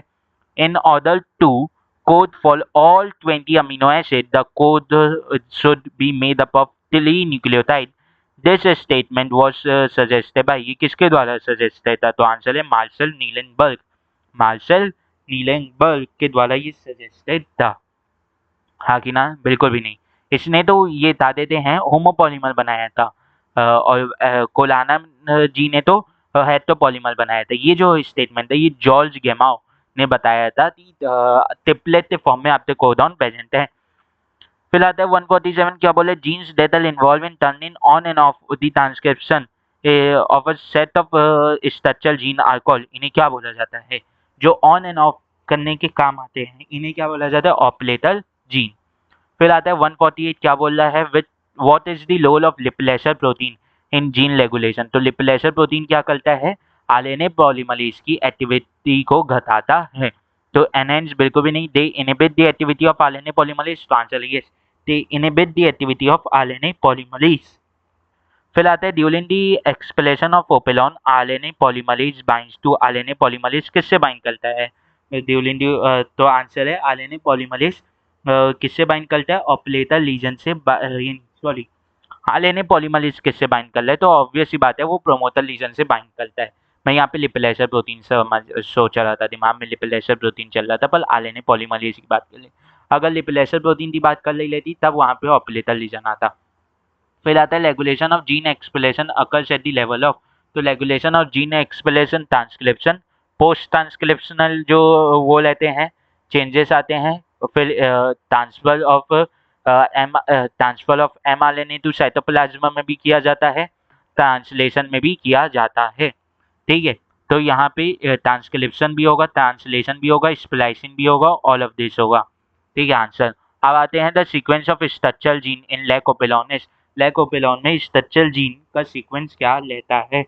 तो इसमें क्या लेता है? ZYA, ZYA, हाँ कि ना? Yes sir. अब आते हैं gene which is responsible for synthesis of polynucleotide of a polypeptide chain is. जो एक जीन जो पॉलीपेप्टाइड चेन को बनाने के लिए रिस्पॉन्सिबल रहता है उसे क्या बोलते हैं? स्ट्रक्चरल जीन, जो एक पॉलीपेप्टाइड चेन को बनाता है।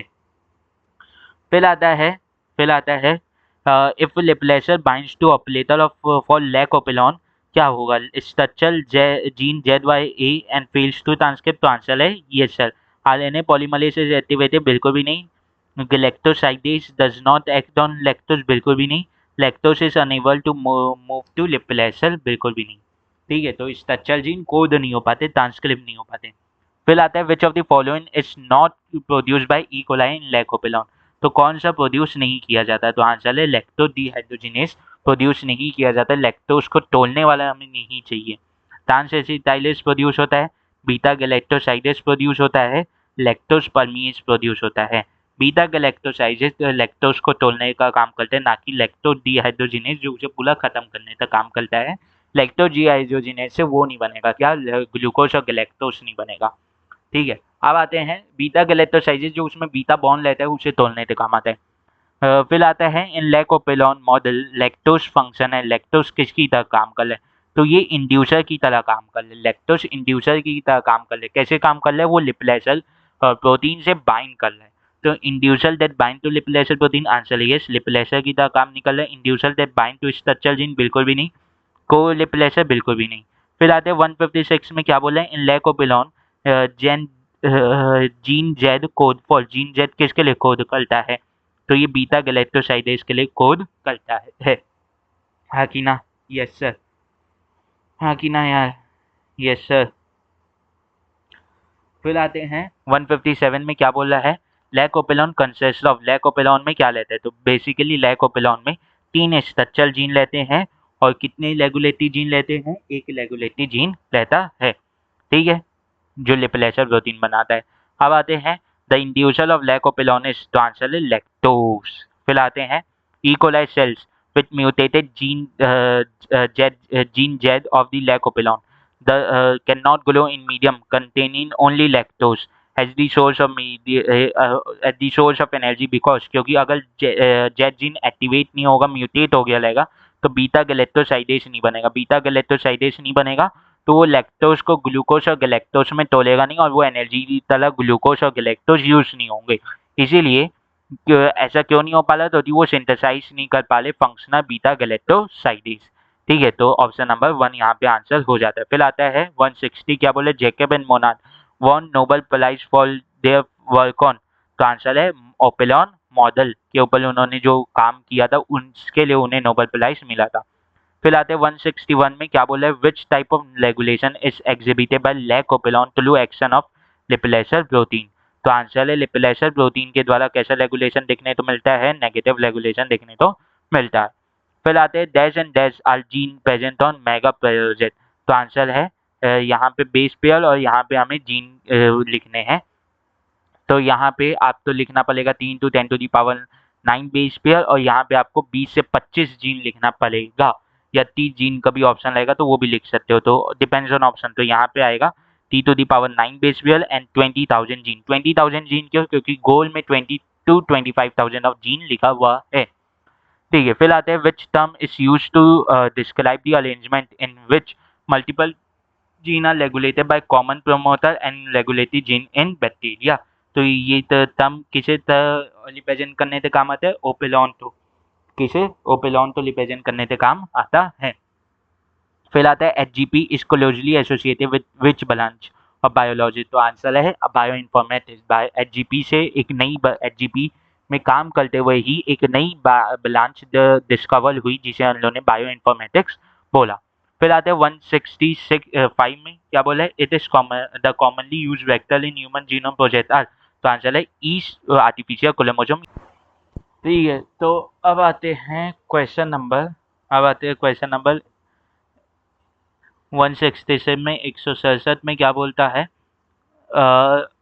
Commonly use host in HGP are, तो commonly use host in HGP क्या लेंगे, बैक्टीरिया ईस्ट। फिर आते हैं 167 में क्या बोले, sequence in the whole set of genome that contains all the coding and non-coding sequence and later assigning different regions in the sequence with the function are referred to as, तो answer है sequence annotation. ये dilate NCLT की line है, थी whole set of genome को sequence करना साथ coding और नॉन कोडिन के साथ। अगर सिर्फ कोडिन देता सीक्वेंसिंग के लिए और आगे कुछ और नहीं लिखता तो वो हो जाता है एक्सप्रेस टाइप। ये लिखा है कि कोडिन और नॉन कोडिन दोनों को आप सीक्वेंस कर ले हो, साथ ही साथ आप उन्हें लीजन असाइन कर ले हो और बता दे रहे हैं उन सीक्वेंस में उनके फंक्शन थे साथ ही साथ। जैसे दो रिपीटेटिव सीक्वेंस के बीच में एक जीन लाई कर रहा है, हाँ कि ना, ये एक जीन है, फिर यहाँ पे आपको रिपीटेटिव सीक्वेंस आपको देखने तो मिल रही है, ऐसे असाइन करना। ठीक है, फिर आते हैं 168 में, विच of the following is not a goal of human genome project, कौन सा ह्यूमन जीनोम प्रोजेक्ट का गोल नहीं था, तो आंसर है sequence of genome of selective model organism, तो ये तो गोल था।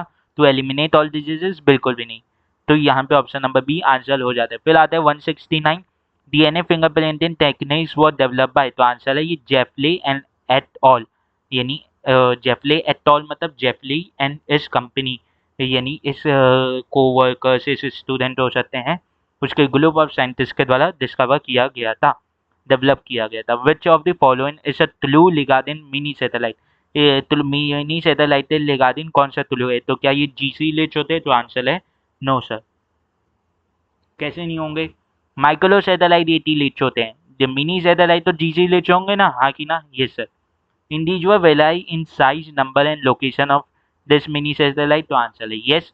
दे are also called as VNTR, तो आंसर है yes, variable number of tandem repeats, तो ये हो जाएगा ऑल ऑफ दिस। फिर आते हैं 171 में क्या बोला, DNA fingerprint recognises the difference in, किस में रिकॉग्नाइज करता है डीएनए फिंगरप्रिंट इन डिफरेंस, तो आंसर है सैटेलाइट डीएनए, या आप रिपीटेटिव डीएनए भी बोल सकते हो, तो बोथ 1 एंड 3 हो जाता है।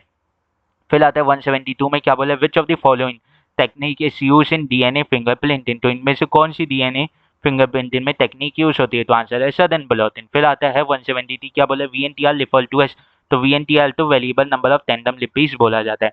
फिर आता है if an inheritance mutation is observe in a population at high frequency it is refer to as, तो इसे क्या बोला जाता है, डीएनए पॉलीमॉर्फिज्म बोला जाता है। फिर आता है पॉलीमॉर्फिज्म इस, पॉलीमॉर्फिज्म क्या होता है, वेरिएशन एट जेनेटिक लेवल। ठीक है, तो यहीं पे ख़त्म होता है ये चैप्टर पूरे तरीके से। ठीक है, इसकी क्वेश्चन प्रैक्टिस भी हो गई, 174 क्वेश्चन। आज तक सबसे ज़्यादा क्वेश्चन प्रैक्टिस में जो क्वेश्चन लिए इसी में लिए हैं शायद। ठीक है, तो यहीं पे ख़त्म होता है, यहीं पे हम लोग पिनाक सीरीज भी ख़त्म होता है। ठीक है, तो जय श्री राम, हर हर महादेव, जय खाटू श्याम और जय राम जी की।